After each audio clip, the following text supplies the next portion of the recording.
Hello, everybody. Welcome to this segment of AKT Celebrity Reads. I'm your host, Alexis K. Tyler. I know that it's late, you guys, but I'm just really tired. I haven't slept well the past couple of nights, but I had to get myself together to come. You like that? I like my hat, my earrings. You know I had to be really tired tonight because I didn't feel like doing my hair, no extensions, nothing. I was just like, let me pull my hair up and let me come as I am. You like that? That's that Nipsey Blue, bitch. Yes. I got a little blue jumper. I got a jumpy suit. Yes, I got my earrings, my Nipsey Blue earrings. Yes, honey, I'm thugged out tonight. Just got my do-rag on. Cause I'm a very freaky girl. Yeah, get it from my mama. Yeah. Yeah, like I've been holding it. Yes.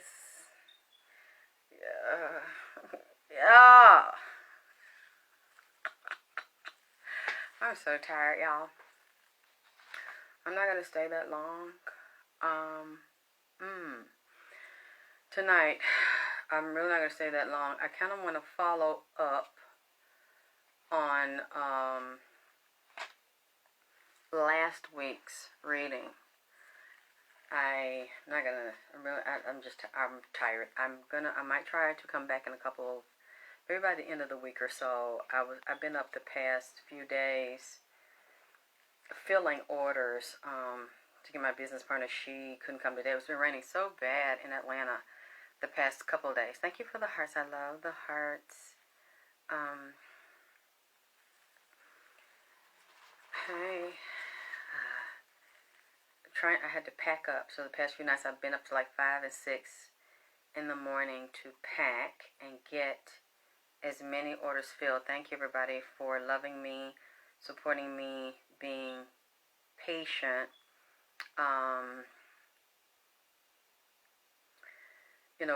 To wait on me because I've owed some people some orders for like 2-3 months now, and I've had so many. So as you know, I have to work by myself to try to catch up. Yeah, you know what? I love the rain though.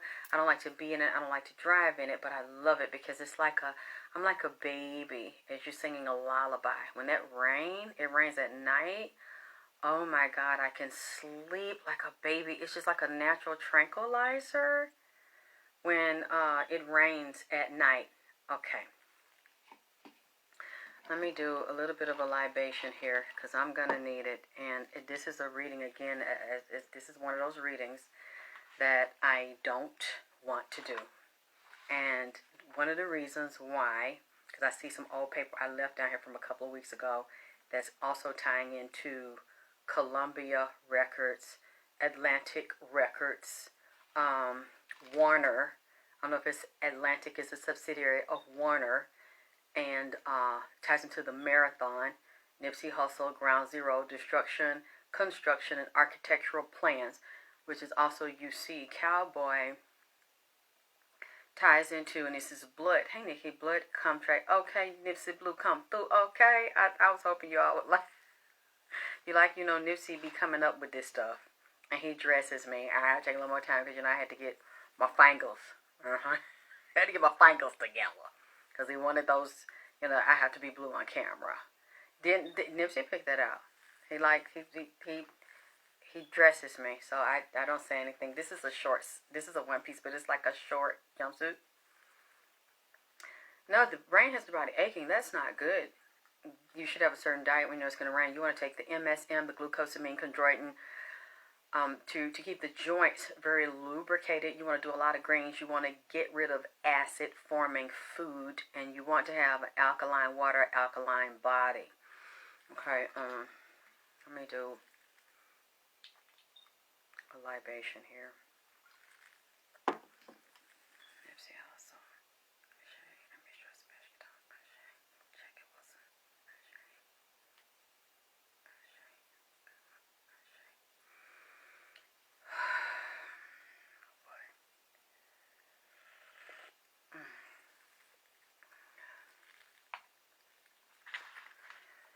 Y'all, I'm going to have to come back because Aretha Franklin, Prince came up. I'm going to tell you what's going on. And Aretha Franklin came back in here. And she said there's some shit she want to tell me. Oh, boy. And it ties into Prince. It ties into Clive Davis. It ties into Aretha Franklin daddy, goddammit. Man, I see why the daddy was cock blocking when Aretha made her physical transition. Thank you, Gwen. Thank you, beautiful priestess. And I see why he didn't want me talking. Isn't that pretty? It's beautiful. Talking to her.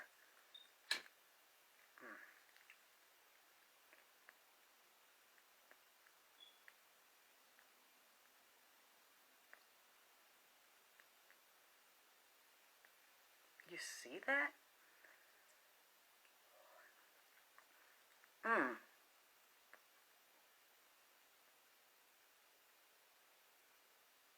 You see that blue? You see that?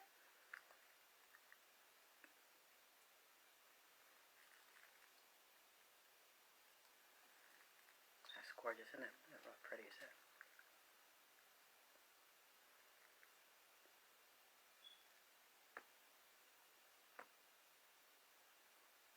Blue and gold.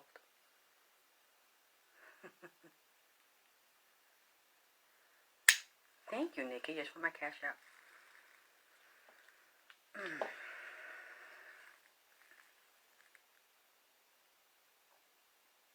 You know what? I have to get another, I have to get a player, a CD player, something so I can play music in the background because I want to do that. That would be pretty nice. Thank you. Hey, Linda.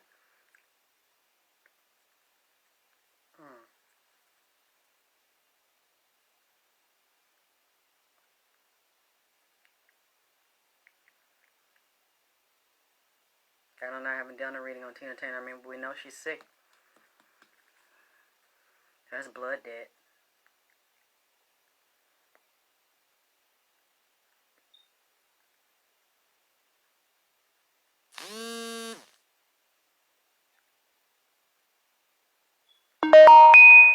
Isn't it pretty? Thank you, Quinn. Isn't that pretty? That Nipsey blue. He picked it. He wanted me to wear it.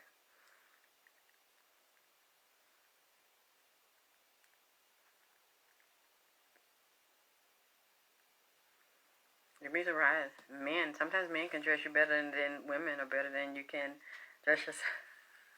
I just let him do it.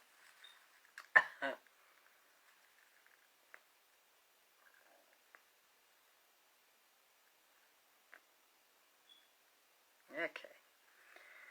Oh, we'll get started. Nipsey has been waking me up the past couple of nights. I'm telling you, I cannot sleep. I'm so tired right now. On top of trying to do, I know it. I'm glad, Chaz. I'm glad you can see the orb since people, these crazy people want to harass me. That's fine. I do the will of the spirits. And they want to say I'm crazy, that I'm a liar, that I pay people to give me information on Lauren and all these other people. I haven't paid anybody to give me anything. That's fine if people don't want to believe that I'm a psychic medium. I speak to spirits. I'm a natural intuitive. I was born this way. I was seeing spirits, dead, demons, good, young, old, since I was a baby, since I was a child. People don't want to believe that. They don't believe that people have the ability to see spirits. That's fine. But if you believe, Iman, thank you, baby. But if you believe that I have paid people that know Lauren and other celebrities, then just get the person to come forward. Thank you, Pamela Drea. Get the people to come forward to show you the receipts that I paid them for info. I've never paid anybody for any info on anyone. There's nothing wrong with paying for it if someone is willing to give you true information and you have to pay them. I'm just saying I haven't done it. At this point, I haven't paid anybody to see anything. Besides, there are things that I've said that Nipsey told me that I saw other people saying and doing that other people don't know. It's only between him and one person. And thank you, Tangi, for the donation. God bless you all. And no one else heard these things. But again, I don't have any secrets, and if you catch me in something, oh, Alexa, I know you did this and that, I'm going to tell you, yes, I did do that, or no, I didn't do that, that's a lie, or this is true. I'm not going to, because I'm a public person, and I remember when the man that calls himself Dehudi Ma'at Ra, his name is Ernest LaShawn Cooper, when I said he poisoned me from D Health Store, and he tried to have sex with me, and then tried to destroy my character, and said I tried to have sex with him, and I was jealous of his wife, and I tried to break him and his wife up, and I was mad because he didn't want to be with me, and that he said I slept with all these different men, and that I'm a whore. I asked him, because I said I never did it. I never have. I never will. And I asked him to prove it. If I did these things, to prove that I did these things, bring the men forward. Don't speak for the men. Let the men speak for themselves. Let them tell you the who, what, when, where, and why. When did you meet me? What year? What date? What time? What location? What address? He said I was fucking him here at my house. Well, I've been here over 15 years, almost 20 years. I raised my son here. A lot of people know me. A lot of people know my child. So if you said I did all these things for 20 years in the same location, Atlanta's not that big. Even though it's big, the industry is small. So, yeah, I'm not a famous, big celebrity like I should be. But a lot of people know me. Enough know me to be able to come forward to say if she's been fucking niggas and selling pussy in Atlanta. She's been paying people for info. She's a liar. She's a fake. There's enough people that know me. It's just like when he was saying that about me, I spoke to an attorney because I had a lot of health problems. I had actually spoken to an attorney in California that had just sued him and won a lawsuit against him because he was still attacking the company that he started with and helped find, which is D Herbs, which I still buy from D Herbs. They've never made me sick. He was working with them first. And the attorney basically told me this: yes, you have a good lawsuit. Yes, you will win. Defamation of character, liable, and slander. It's only liable and slander when you say something about someone that's not true. If they can prove that what you said about them, and I could prove that what he said about me was not true, and he would have to bring the people forward, and the man, he would have to prove what he said about me to be true. But I knew he couldn't do that, and he knew he couldn't do that.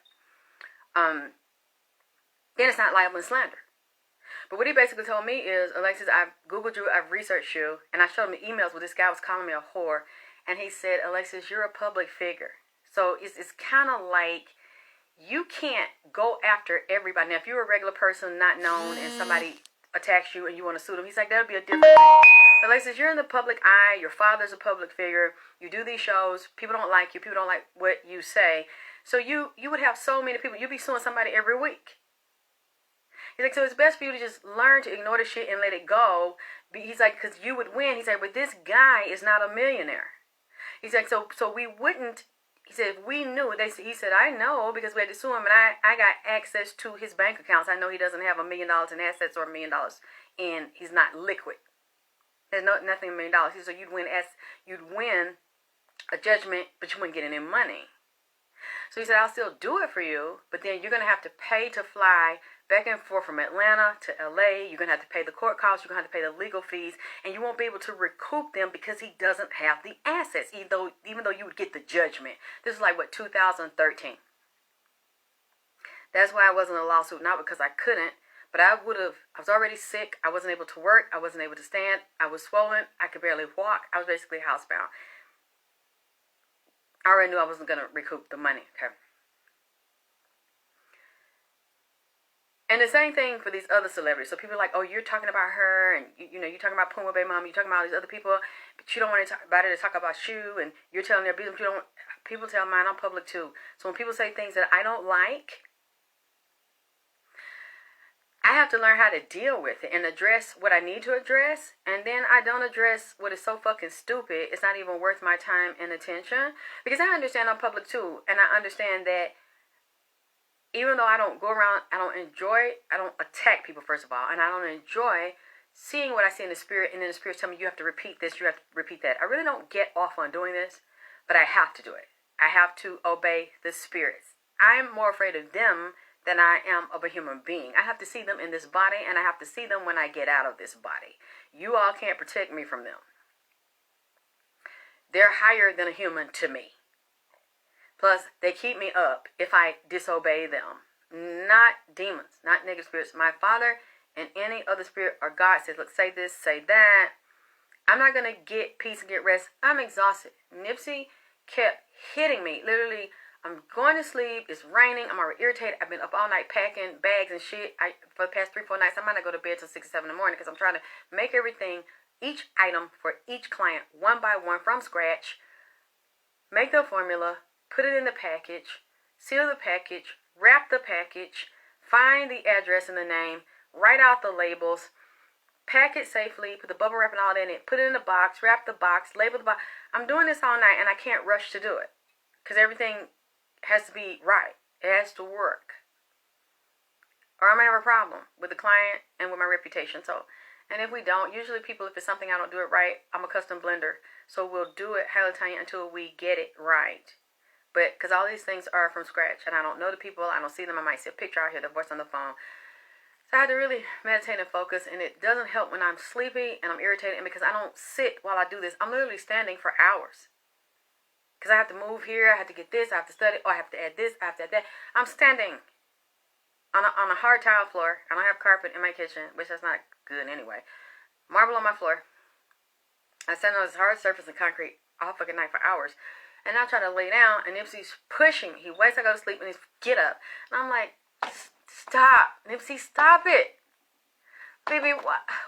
Why do you keep waking me up? What is wrong? Baby, why are you doing this? It's 3 o'clock. You've woken me up like 4 or 5 times. You keep pushing me. And it's like, it's time. I'm like, it's like, it's time for you to tell. Because what I have been doing, like when I did the reading last time, a few days ago, and the contracts came up. And then I did the reading, a week or so ago, and mentioned Cowboy, and the contracts come up. And then people are showing me, and I saw the video, Cowboy opened up a store, and then I told y'all, Nipsey said they're pulling the assets out of the marathon. People are leaving, the marathon. They basically tried to take all the energy out of his name, as far as the Nipsey Hussle name, the brand name, the clothes, anything that belongs to him directly, separate like a puzzle, chop up his whole company into pieces, break the pieces up like a jigsaw puzzle. Okay, he described it to me like this, and I believe it. To get in those circles, to get into the entertainment circles, the Illuminati circles, where you're dealing with singing, dancing, acting, cooking networks, anything dealing with television, radio, advertisement, modeling, clothes, shoes, anything that's big bucks, and you have to go through the same group where you're going to fucking, sucking, bisexual, gay, heterosexual, killing someone. Don't think that a lot of these rappers are in jail for killing a friend or shooting a friend in the head and shit just by accident. A lot of them will try to do that to get in. If I gotta kill somebody, how much will I get? Can I get a deal if I kill my mother? Who do I have to rob? And some of them inside will secretly say, if you want to take this person's place, you want to be the next top rapper, but your friend's in the way or this person's in the way, shoot this one, set this one up, kill this one. A singer wants to be bigger than another singer. Then they're told, well, you want her place real bad? It can't be 2 of you. Set her up, kill her, however you got to do it. Or they'll tell you how they want you to do it. Put a nigga on her to do it. Nigga, you do it. Be close to her, fuck her, suck her, get a baby by, and then the bitch wake up dead. Then you get this, you get that. So if you got to off a motherfucker, and you got to sign your name in blood to get in there, That's a club, a boys and girls club. And they look out for each other. All of them, like I told y'all before. And I will say this is a spiritual reading. I am a psychic medium. Some of this shit I'm going to make a disclaimer on, and some of this shit I'm not going to make a disclaimer on. I know it for a fact because it happened to me. Right now, I ain't been to that part. People are saying it. Thank you, Jaguar Wright. Thank you, Gene Deal. Thank you, Choke No Joke. And other people have come forward, they've been saying this shit for years, and we couldn't wrap our mind around it because we just didn't want to believe this. We worship and idolize these people. We believe the script they presented. Now people that are inside of there are actually saying these things. But I'm going to say what I'm saying right now. I am a psychic medium. This is for entertainment purposes only. I read tarot. I'm also a medium, so I don't have to look at a motherfucking card. They walk in the house. They're in the underworld, and they give certain people's whole bio and they fucking address, and they pick who they want to go talk to. So talk to me and anybody else they want to talk to. So I can't prove what I'm saying unless I say these things and then they materialize. And fortunately for me, a lot of things I've said have materialized, okay? Like you saw the picture with Roc Nation last year with Nipsey Hussle in it and Lauren London and all they so-called buddies where they all together. Go back and look at them motherfucking pictures, man. Nipsey has on like burgundy, this beautiful, deep, rich red burgundy. He's standing by himself in some of those pictures. Look at him with Puffy and all them, and he's standing on the end. They're standing on one end, he's standing on the other. And then Puffy is standing up under Lauren, like he about to go up in her, closer than Nipsey. Go back and look at it. Nipsey's on one side, Lauren's on the other, and Diddy, I think, got a drink in his hand, and he gets up on her like they screwing. It looks like he know her better than Nipsey does. And Nipsey's kind of off, standing on the side of Lauren, and there's space there. And then they take a picture together, and you just know, looking in Nipsey's eyes and looking at everybody else's eyes, you can see a synergy. Puerto Rico. Thank you, Puerto Rico. Oh, excuse me, like my grandmother say, Puerto Rican. Thank you, Puerto Rico. You know, I love so many people from all the cultures and races and ethnic groups and people of color. I'm going to surprise you because Nipsey wants me to sing songs to him, and I'm singing to my father too. And Nipsey picked out 2 songs, and one of them he likes is "Somos Novios" and "Bésame Mucho." So I'm going to sing 2 Spanish songs.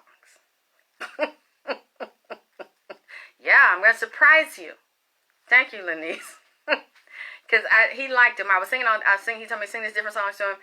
And I was singing this song, and he's like, and it's, Bésame, bésame mucho.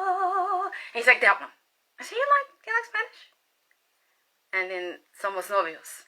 I said, okay. So I'm going to sing to you. So I sit there and I'll sing. He's like, sing something to me. And I started singing the song, and I sing the Bésame mucho and Somos Novios. And he's like, those 2. So I was like, okay, fine. Now, you know my favorite to my father is Papa, Can You Hear Me? Yes, Papa, Can You Hear Me? I love Barbra Streisand. I've loved her since I was a little girl. So thank you, Puerto Rico. Thank you, Dominican Republic. I've met a lot of beautiful people from there. I think somebody told me the other day they're going to send me some cigars, some Cuban cigars. So I love Cuban cigars. I'm looking forward to thank you, my Latin friends. Thank you, all the people that shout out to me, let me know they love me from all around the world. I'm so glad because I hate the racial divisions, I hate the racial divides, and I just don't like to be caught in that. And it's so bad that everybody is taught to judge people by the color of their skin and features or no color. So anyway, I'm not about that, and I'm glad so many people up here let me know they're not about that. Okay? So when I saw him back again at Roc Nation, and you look back, you know Nipsey looked like the oddball. Because you can look in his face, and you can see the light in his face, and you can see the light in his eyes. And then you look at the other people there and you can see the corruption and the destruction in their eyes. They don't even fucking like each other. And a lot of them don't even trust each other.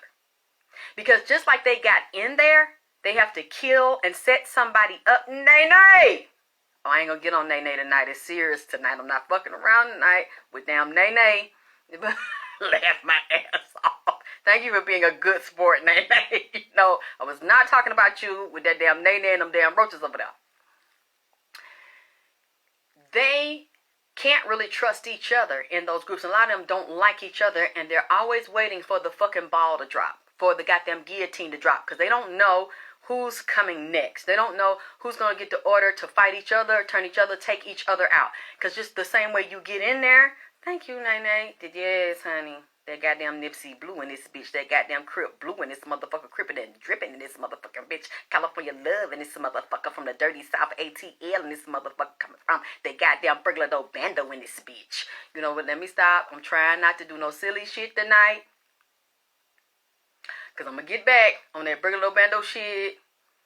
With them goddamn roaches. I'm going to get back to that another goddamn time. Because you know them motherfuckers love their goddamn bando.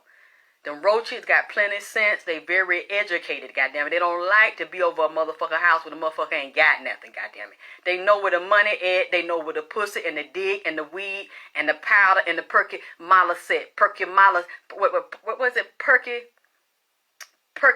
Molly Percocet. They know where that at. They know where look. They know where the crack. I seen a roach, goddamn it, in the room. When they were shotgunning, motherfucker, smoking reefer, I was sitting in there, and when they were smoking crack, the roaches know where the good dope at. They know. They will go hang. It's fly creeping in this bitch. Yes. They know where this shit at. This motherfucking roach it was even killed. You know, the motherfucker had his feet and shit and his leg down. It was even. Motherfucker, they started hitting that crack. Smoking that motherfucking reefer, and the smoke, roach went over there where the smoke was coming out at, where the dope was at. I know there was a bitch. It was a female roach. Because this motherfucker started leaning. As that smoke was coming out, the nigga was smoking a crack pipe. Motherfucker started staggering a little bit. Next thing I know, face down. Because the goddamn roach was down in the smoke with the pipe and shit. It was down in there as the nigga inhaling, breathing it out. The roach breathing it in. Face down. Ass up. I know it was a bitch because it was pregnant. The egg and roach egg sticking out his ass, leg crooked, while this motherfucker down there getting a hit. I said, you know what? I'm leaving. I'm leaving, goddammit, because it's the bando. See, it's different when a nigga selling shit at the bando. It was a female roach kid was pregnant and on that shit. Hung over the people, and then my family members, I'm talking about, man, so I'm not lying. I seen the shit myself. It was certain, they know when they smell the dope. They know what kind it is. They smelling the reefer. They smelling the reefer with the goddamn coke in the reefer. They smelling the motherfucking crack pipe. Yeah, look. Hey, ain't no shame. I'm telling you, I grew up in the hood, man. A lot of my people in my family smoke crack, snort powder, smoke reefers, Molly, Percocet. You know what I'm saying? Drink beer and liquor and shit. I grew up with they goddamn that Mad Dog 2020, that MD 2020.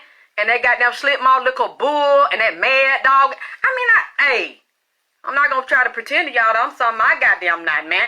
Hey, I can't help where I came from and I think this shit. I just thank God when things were so bad in my life, I didn't resort to that. But I was around the shit. And roaches got plenty of goddamn sense. Y'all need to stop underestimating a goddamn roach, because I noticed that when a nigga really got a hot bando, that's the burglar dough. Because if they have to put the regular dough and have the niggas round it with the guns and shit, inside and outside, because that's where they got the real good shit. You see what I'm saying? That when you know by the name like that Sicko, that Mad Dog 2020, and then we growed up, we had the house. In the fucking project, it was always Miss Betty up there on the end. They had a moonshine and said to look on Sunday when the store be closed and you had your fucking paper sack. You get your shit out of there. You gamble in there, and then you come out and you want to take it with you. You got your shit in the paper sack. Come on now. Y'all know what the fuck. I'm talking. Don't try to act like y'all better than me and shit, man. I just ain't ashamed of where the fuck I came from. That's my condition. I can't help where I came from. The only thing I can help from is what I become out of it. So they go over there where the rich niggas at and where the players come. They, they use a good burglar though. That's where the bitch sell pussy, get your dick sucked. The bad bitches be over there. That's where the nigger roaches go. The female roaches go over there too, where they can hang out and where the niggas gonna let them chime in. A lot of times you be in certain people's house, they don't kill the roaches. They commune with the motherfuckers. One more thing, I'm not gonna get on this too much longer. We're gonna get into it another show, cause this show is real serious. The holidays and shit coming up. And the roaches know it. They know either bitches digging turkeys and shit out that wild Irish road. Digging the turkeys and shit out the freezer they done got earlier this year and shit with coronavirus, or they finna go shopping, or now they got these Goodwill places you can pick up big boxes of greens and shit. The roaches know this shit. The goddamn Thanksgiving coming up next month, Christmas coming up. Don't go to a drunk bitch house where the roaches is her friends, where she don't kill them and the niggas come out. When the liquor, the beer, the spread come out, and the bitches are drunk. See, that's why I don't go over my relative's house no more. But you know how people do. You know how black folks here with Thanksgiving and Christmas and shit. We house hop. You don't really eat at home like my grandma used to do. Take a whole bunch of X-Lax before time shit all day and all night to clean their bowels out. So they can go from house to house and eat every fucking body food and get plates and shit and take it back, clean themselves out. I don't do that no more. Especially as I got sick from being poor. I don't trust people no more. So I don't, okay, Nikki, you know what the fuck I'm talking about. Them country motherfuckers do that. Child, I want to eat, or they taking me out to this restaurant, and I don't usually go there because I can't afford to pay for a plate. So I want to eat like I fucking want to. So I'm finna clean myself out and give me that box of egg lag, baby. Or give me that Castora over there and some hot coffee. And I can drink and flush out before they come, so I can really go in a position myself and take my girdle down and eat like hell. I grew up with that shit, so we would go, yeah, you cuss the roaches out, nay, but if that's their friend, them roaches what? They not moving because they see they under the orders of their owner. They know that the owner, cause they cut their eye and they got a synergy with their owner. So if the owner said it's cool and the owner be lonely and depressed, I'm serious. I met women that roaches is their friend. The roaches keep their company so they don't really kill them, and the roaches help them keep it clean and behave. And they don't really cause no trouble and shit. They let her keep the house clean. I have seen houses perfectly painted, walls painted, everything clean. And then when I go to the woman's house, I'm talking about ain't no food or nothing. It ain't nasty. Roaches will come, sit down, prop up on the sofa by me, and be listening to what the fuck you talking about. Take my key, take my pocketbook out in the car. Cause they they lean, and I be like, you see the roach? Yeah, they all right. And the bitch sit there, and the roaches don't do nothing, but they sit there. Or they gather up in the space above your goddamn ear and sit there. And see, you bring them gift, they look in the bag and shit while you taking the gift. Oh, I brought you such and such. They over there. Man, don't tell me y'all ain't been through that. I been through, we have family member like that. And they be high, like I said, the roaches sit there, they come and get their shotgun, and they contact and shit. They had a look, they dip their ass over in there and give them a little drink. And the women let them do the shit. I've seen this shit. Watch out, I mean, man, please. Don't eat everybody house. Like I said, I don't drive around from house to house no more and get plates and that way. Ooh, I ain't got to cook for a few days. I'm going to Aunt Seal. I'm going to Cousin Charlie's house. We're going to go over there. They got a whole bunch. We're going to drink their liquor. We're going to eat and get real full. And I'm going to adjust my pants. And then we're going to pack some more up and go. I don't do that no more. Thank you, Robert. Thank you, my beautiful big brother. I was at one of my auntie house, and that's another reason why I started going, because you can't say nothing to them. They be done set up and cooked all night and be drunk by the time you come over there on the holiday day, on Thanksgiving Day, on Christmas Day. They be done set up Thanksgiving Eve, Christmas Eve and shit, and cooked all night long and be drunk. But they got a whole bunch of food out. And then if you say something to them, Auntie, there's some roaches in there in the kitchen on the wall. What you say? You think you better than me because you said... So you can't say nothing to them. You know, you can't even get no roach spray or nothing. Oh, that's another thing, man. You got to keep up because all the roaches be talking. And all the bitches in the neighborhood be talking about the roach spray and shit to you. Because they know, look, get this can of Raid right here, get this decon.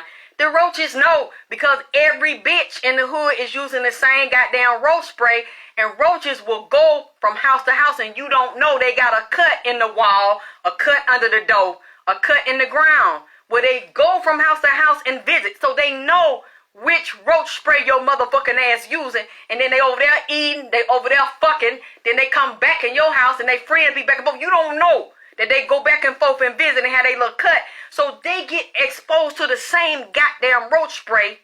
I mean, I don't even try, I don't have that problem here, but years ago I had this problem and going to people's house and shit. That's why I know about they'll jump in your car and jump in your pocket and jump in the crease of your blue jean and that cuff in the bottom. Thank you, Harry. You know what the fuck I'm talking about. That boric acid. So like we'll trick they ass. We'll get the boric acid. You lay the boric at the nigga jump over the powder.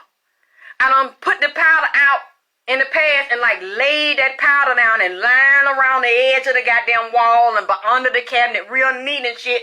I come back down here and I came down to my other house I used to live in. Some be telling me cause you wait, cut all the lights off to catch their ass. They know when they can hear you walk up the step. They know when the coast clear. When the light go off, the motherfuckers come out and they start having a party downstairs. Roguish and nosy going in your shit. They know how to get in the refrigerator. They go in there and get shit they want. They laughing and talking down there. Eating what the fuck they want to goddamn eat. So they know how to jump over shit, and then I tiptoed down and took my shoes off because they can hear any, they real sensitive. They slick. They especially the ones that be in the hood, the ones that niggerized roaches, that don't have no fear.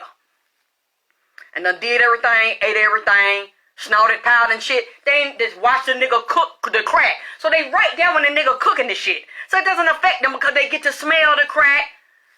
Nigga shaking it up in the pot. Nigga smoking it, sampling the shit. Because they like them, the roaches is they friend. They just leave a little crumble it up out there. They can go snort them a little bit. So, they slick. So I come down now. Girl, they get immune if you do the same fucking bomb and the same spray. I kept wondering why the line of boric acid looked neat until I watched them. I left a little light on and I seen the motherfucker stepped over the line and then go and step back. When they go back and forth. Oh, the roaches in New York? Yep, them roaches in New York and the rats up there. It's the same goddamn way. I couldn't have believed it if I hadn't seen it. Because you think that because they animals, they fucking stupid. But they not fucking stupid because it's hard to get rid of them.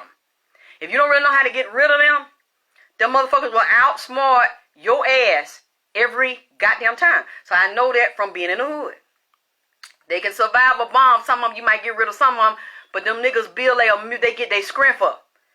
They go in there, they know how to go where your protein. That's why I say they go to the burglar door with the bando. And they go to a bitch house, they got protein drinks and greens and shit. They get to build their immune system up. They keep themselves up, keep themselves going. Because they other friends tell them. It was one, about 3 or 4 years ago, some nasty motherfuckers was next door. They had bought the condo, because he's a condo, so they bought the condo for their children to be in. Their children getting on their nerve. And it was like, the girl was a young girl. She probably like 21, 22, had about 2 children. And late over in the night, she's like a sweet girl. But then, them super ones. Because they go get themselves up. They keep themselves up. They keep their immune exercise and shit. They eat your shit up when you got nutritious shit. So, I'm wondering, late over in the night, it was quiet at first. Around 2 and 3 o'clock in the morning, you start hearing the boom, boom, boom. Her friends and shit over there. And you hear the noise come through the wall. All different type of music. Then, wake your heart out, don't say do, swing around and get to the bowl. Yeehaw! What the fuck? Wait a minute, ain't no white people in this though, man. Ain't no Western motherfucker. Now turn around in the circle, go, and you can, don't say do. That's what, oh, fuck. What the fuck going in the shit. I think she had some Chinese music on one night, mixed that with the country. Had some rock music with just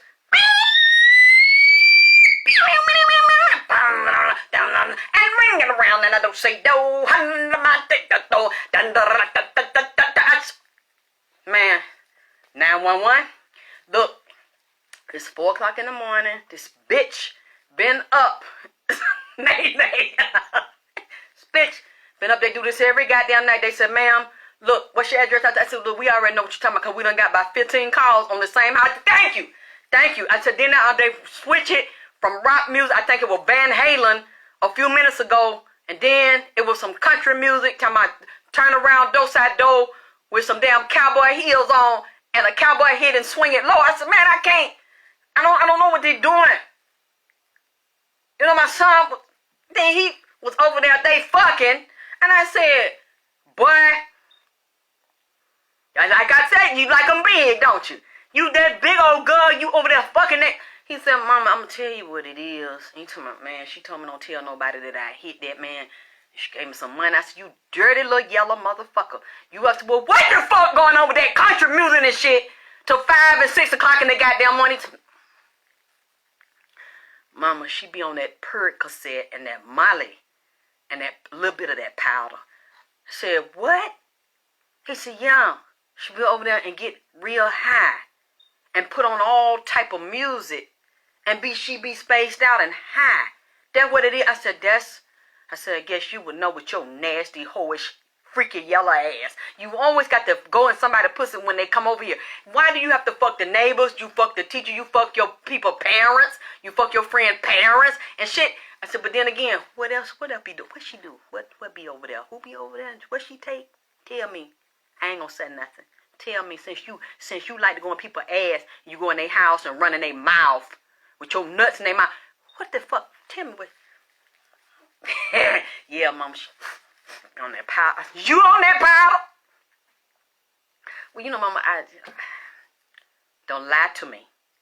Well, you know, I had to get her. Oh, so you running dope and you running dick. That's what, okay, so you got her over there terrorizing me. When you not here, you leave her supply? And I mean, I know it was real bad. It had even got on the Roaches' nerve. Because when she was doing that shit, bang, the next day, I'm tired. And it got even, like she bitch had started cranking it up again. And she started cranking up. Something told me to go outside. It was sometime, I was standing outside on the porch getting a little fresh air. And I don't know, something told me to look down. Man, I seen a line of roaches. One of them had a backpack. One of them, like, they had that hobo stick. You know how they be walking out down the railroad with that stick with a knot on the end or the bandana with some jerky treat and shit. I swear to you, it was some roaches lined up. They was in a straight line behind the other one, walking this way. I said, oh, hell no. I seen them down there coming up the sidewalk. They had got close to the park. Oh, hell no. They were walking this. Yeah. Nigga, where you think you going? I said, y'all walking a line? The niggas was walking on the line. And then I'm following. I said, oh my God. I had no idea they was so organized like that. That's why I know they be talking and getting together. I walking down. The line came from the neighbor house. Bigger. They take big dicks and snort that shit. Girl, I'm not lying. Because my neighbor over here, they wasn't coming from over there. And they was coming through the grass. They had made a little cut in the grass and was walking through there where it would be, if you can't see, and because they waited till the sun go down to ambush me. And the spirit told me to go outside. And I looked it. It wasn't no cockroaches, it was house roaches. They were coming like this and then they curve around. They were coming over the sidewalk. That same house where I told you that dog told me he was going to whoop my ass. I had 7 days. I had to kick him in his mouth, Bruce Lee style, with my new Nike shop. But see, it's a way. See, so I started stomping the roads. I went and got my roach spray and started spraying them. Lined outside with that powder. I could keep them out of there. See, they like that powder, and I got them with that other powder. I guess they got immune to it and started stepping over it. Start stepping in the name of love. Step over the powder. So I started killing them right outside. I said, y'all are not finna come. And I told my friend, I said, put a plastic strip, screw that thing down at the bottom of that door, because it's a gap in that door. And they wait till I go to sleep and come through the bottom of that damn gap in that fucking door. So he put that there, and I put that weather strip down there to seal that shit, because I had never seen nothing like that. They smart. They got real good goddamn sense. They was walking in a line, and they have a rhythm. They and one of them had like something white on it. I don't know, like a sack or a towel. I don't know. They had they little cold. And I was like, I don't know where you going. You went the hell out of here. And I told her, finally talked to her mom, I said, I ain't trying to be disrespectful, but your daughter got to go. She be over here late at night with some niggas over here. They be doing, he says that she be just dancing. And one day she admitted it. When she get high, I don't know. I never took Molly. I never snorted powder. So I don't know what they see and what they feel, but people have told me they feel invincible when they snort that pee. And they feel like they can do anything, fly off a bridge, jump off a car and shit, fuck, suck 10 dicks. They say they feel like they can do anything when they be on the powder. So she was over there, she moving slow, and it's going, it's going fast, but she, yeah, waving real slow. And he telling me this, and I'm seeing it, she admitted, and I told her mama said, you not upsetting me. We done already got the complaints from the homeowners association. Other people have told us we trying to work on it now. She don't want to act right. She don't want to work and shit. And now she gone. I don't have to deal with that no more. I learned about that. That's how they also, I guess, even the Roaches got tired of the shit. I don't know if she withheld some dope. I don't know if she withheld some food from their ass, some liquor. I don't know what it was, but they want it out. And I said, so I guess it's the next best thing. Y'all, and they do that. You think I'm lying? Talk to somebody that have dealt with roaches and got neighbors. If they get fed up or they want to search out or some pussy they want to fuck next door, they'll find a way and the roaches start fucking and going back and forth. You see them pregnant, you don't know they pregnant by a nigga that live in your house. Because they got the door and shit you don't know about the door. We done met a nigga over next door that they want to get some pussy to. You got to research it, man. You can't be in your own world as a human. You got to also vibe with the motherfuckers around. I'm going to say one more thing. I'm going to get off this tonight because I didn't want to go here with this shit. I'm trying to be serious tonight. I was at my auntie, not auntie, goddamn auntie house, and I used to go. I stopped this shit years ago because they like to get drunk. One would be real lit. Most of the women in my family be, but some of them, they get to drinking and shit, and don't take it until they be lit. Get them and some march in your house too. They have done me like that, and especially when it gets summertime, or it starts to rain. The ants have come in here and they be wanting to cool off.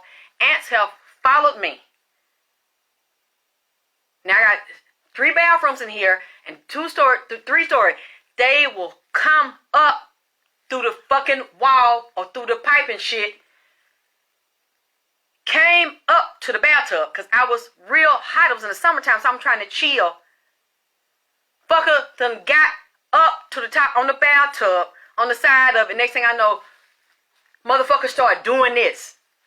Got low down inside the bathtub, but before they get to the wall, so I'm laying naked, so I'm chilling. And I said, no, they are not doing this to me. About 10 of them. They got down low in the water while I'm laid back. I got my head propped up, and the motherfucker started talking about rocking like with the wave of the water, getting in sync with it. And then the motherfucker said, whoosh, open his ass and open his leg and shit, and start floating around me in the bathtub. Then his friends, it's about 10 of them. I'm saying, man, I was on the phone. I said, girl, you're not going to believe this. These ants came up here, which is better than roaches. She said, girl, nah. I said, I don't know if they can sense humans or smell us or something. I said, the other bathroom empty. They could go in there and play in the toilet and get in the sink in there. But instead, they're going to find my bedroom, and it doesn't happen more than one time. Come up there, instead of going to the bathroom sink, they come over there, and I done got my oil and lavender and shit and bath salt or some bubble and shit in the water, and I'm propped up, relaxed, like, oh, this feels so good. I'm just trying. Girl, it's a whole gang of ants. Some coming up there. Some done came out the wall. Some coming up. Girl, they done got up on the side of my goddamn bathtub. She said, what were they doing? I said, they looking at me for one. You know, looking at my body. I don't know if they're looking at my body. I don't know if they're looking at the water. Then I said, girl, they climbing over the bathtub down. And the water said, one done start. So as the wave of the bath water come towards them, they start leaning in, and then they go backwards. They go back. Then they come in, and then as the water, they was bracing, getting it together. And then when one of them I watch it, I'm just like this on the phone. Girl, I don't believe what I'm seeing. So when the wave from the bath water come up on the edge, they had climbed down as it was doing like this. And I didn't want to kill it. I just want to see what it was going to do. Soon as the water come up to the side of the bathtub, it said, nigga, spread it out. Legs out, arms out, and it's just coasting. I said, girl, you're not going to believe. And she's hollering. I said, girl, I am fucking serious. I wouldn't lie on an animal, man.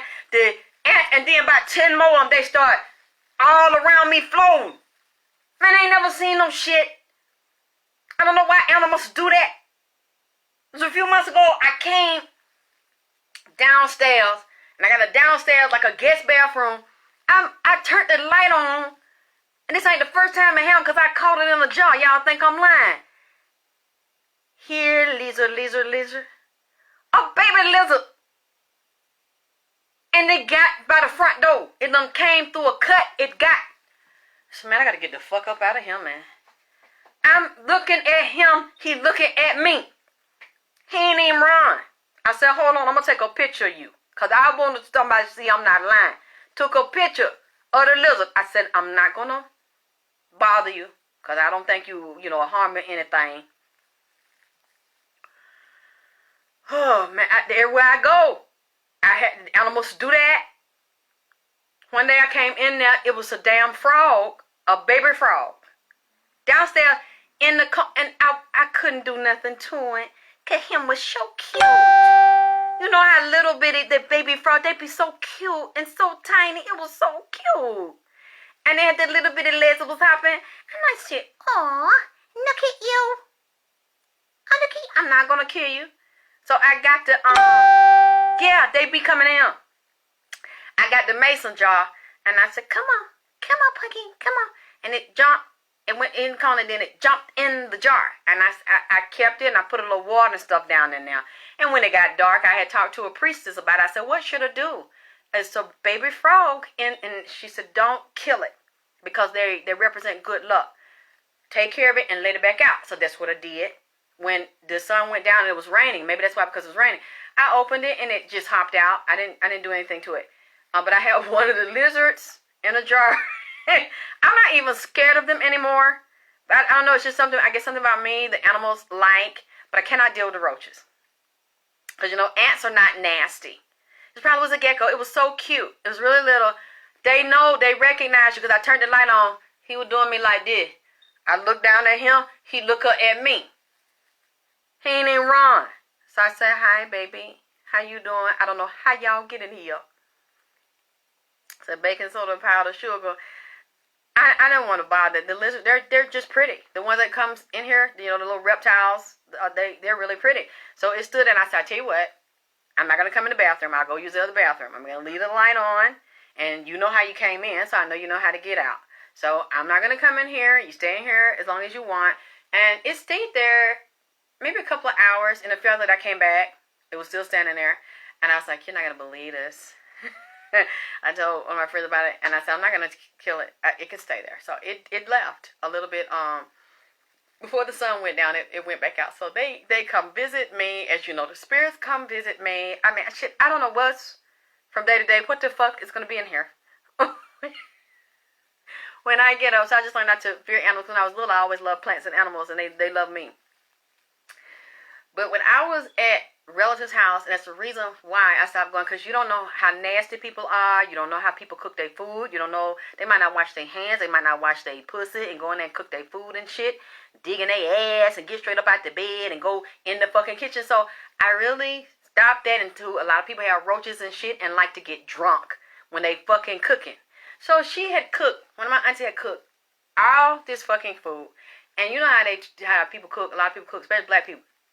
Cook during a holiday. It'd be a long table and they have everything laid out. Everybody had ate, so everybody was kind of left. I was in there by myself eating the food, and I was eating, you know, it was a real clean house. Even though she had roaches, it was real clean. She in the other room laid out drunk, you know, slobbing and shit, halfway asleep. But I knew not to say nothing if I saw a roach or something, because she's going to fucking attitude. So I love dressing. I love chicken and dressing, turkey and dressing and stuff, and the giblet gravy and all this. So good. I love southern spicy soul food. So I'm eating it, and then I didn't see nothing. The cakes, everything is beautiful. All of a sudden, and I don't know how roaches do this. I wish I could do that. You know how a roach can walk on the floor? The motherfucker could get and walk upside down on the ceiling. This motherfucker goes up, and I believe it was a female. It was a bitch, because usually the bitches are the ones that give you the most difficult time. Usually if you have a problem with a roach, or roach challenge you and shit, it's usually a fucking bitch. Don't let them be pregnant, because it's like them bitches be fearless a lot of the time. They'll sit there and have a standoff with you when the bitch is real pregnant. Like when that egg is real big and her ass is real big and spread it out and shit. Them the nasty bitches. So she walks, I'm eating, I don't see nothing, then I feel something. This motherfucker done got up to the top of the ceiling. She was by her motherfucking self. Got up to the top. Instead of going that way towards the window, or fucking that way to the door, the bitch, this is the table right here in front of me with the food. The bitch going to start walking all the way across the fucking ceiling, across the table with all the shit spread out, and it ain't got no foil or plastic on it, because everybody's still coming in as they arrive and fucking getting some food. This shit wasn't covered. So, you know, I'm making sure I'm getting shit pointed about to fuck with it, make sure it's clean, it's barely dug in. I should have known better, because the roach had come out of there, my auntie, and she got the liquor bottle open, and so it done went in there and smoked and snorted some crack and shit, and so it's feeling good. It's coming up there, and I'm saying, you know, I got my plate, like, and walk steady. She walking steady. So she didn't seem like nothing was wrong with her. She was walking. I said, hurry up. Because I can't reach up there, and I don't want to take a chance and hit it and fall in the food. So it's walking like this. It's walking steady. Then the motherfucker stopped. Right there where my plate at, and right where the dressing. Because you know the dressing is real pretty, and it's golden brown and shit. And the gap right there, then this motherfucker started trembling. Like on one side, the leg started like it was about to buckle, like the knee was about to buckle and motherfucker about to give out. On one side, it started doing this. I said, oh, don't do it. Don't do it. Don't do it. You can put your back into it. You can do it. Come on. You can walk on past. Don't fall. Then this motherfucker like he started having a seizure. Started doing the leg. It started, this motherfucker having withdrawal. I don't know what the fuck going on. Motherfucker fell. Fell down. With the dressing and shit, all the brown shit, because you know the dressing, when it's really cooked southern brown, and right, it'd be golden brown, like the color of that fucking roach on the top, like they skin, and it was the same color. I couldn't tell where the dressing end and the roach began, goddammit. But it really started fucking me, about to gag, because I thought that she had put some raisin and almond and shit in the dressing, and I thought, you know, it was pretty and it was good. But then when I seen the fucker fall, it started shaking, and then the leg bent over and gave out. It fell, and I couldn't tell. So, oh shit! I'm trying to dig it out. I want to tell her. I know she was gonna get an attitude, so I was gonna dig it out and throw it away. But then I couldn't find it, and I don't want to dig in the motherfucker because I could. Then first I thought that the bitch had used some of them what are them blue diamond. Smoked almond in the bitch. I thought that's what gave them that little twang and that little taste, tanginess to it. That they was lined up. But then I went and looked at the goddamn blue almond, and I opened the plastic lid on it, and the seal was still on it. So the blue almond haven't been over. The smoked almond, I love almond, but especially the blue diamond almond in that Crip blue container with the blue plastic lid, so I just knew it was gonna be half low or empty. The fuckers, I just start dry heaving because I know I probably had ate one, and I said, "Oh Jesus, oh Lord, man, I thought I was eating some diamond, like some almond in the dressing. I'm eating root." Everybody else answered, don't eat over Auntie Sister house no more. I said, cause I think that one of them fell, one of them started stumbling. Fell down and they goddamn dressing. Chicken and dressing, it was like it was baked, but I thought she had like decorated and lined almond or raisin or something on top of the dressing and baked the motherfuckers in. So I'm eating until I seen that motherfucker get up there and start, stop. And they wouldn't move. Then the leg, I said, don't do it. Don't do it. Don't do it. Don't do it, Cletus. Don't, hold on. Don't do it. This motherfucker shaking and I saw. That's why I don't eat everybody dressing no more.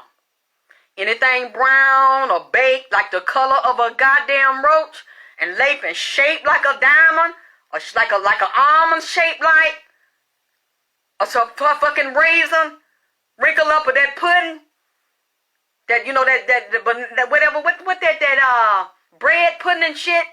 You go over somebody's house, they got a lot of roaches and shit. Don't eat it, especially if they done put raisin off in the motherfucker or anything with almonds off in the motherfucker.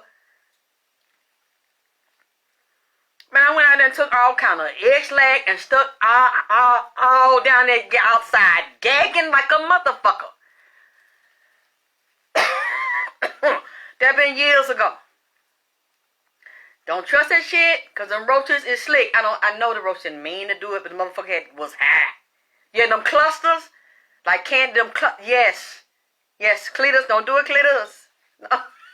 Anyway, I'm sorry, man. I was not going to get on this until the next thing. I'm sorry. I am so sorry, y'all. Cause I'm trying to be serious. Let me get serious here. Stop this bullshit.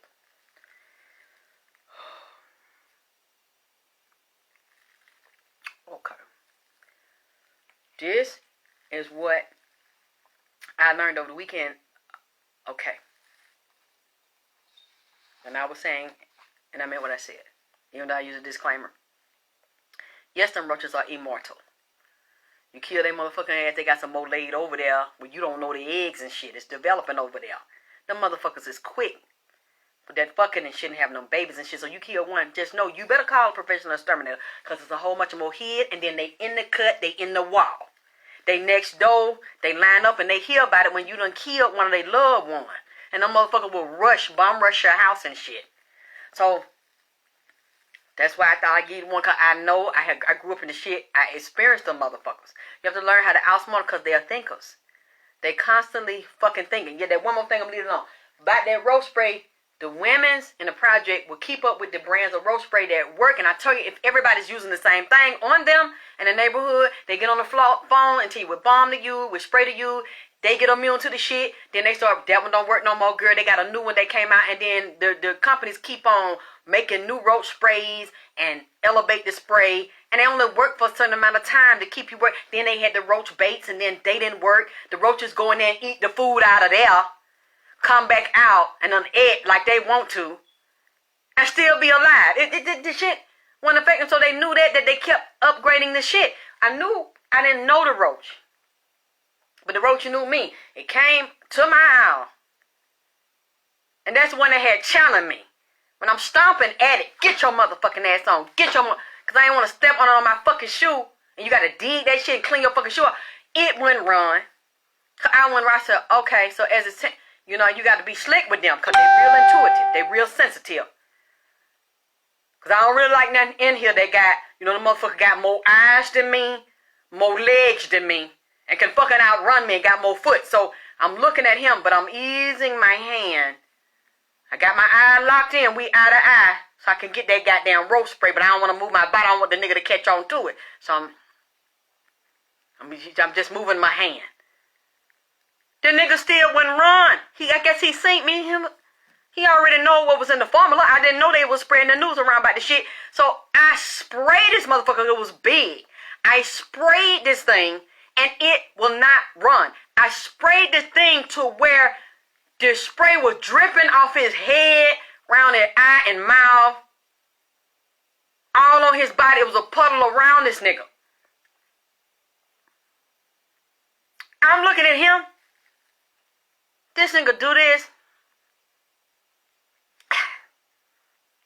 shake the shit off his eyelashes, flip his wings up to get the shit off of there.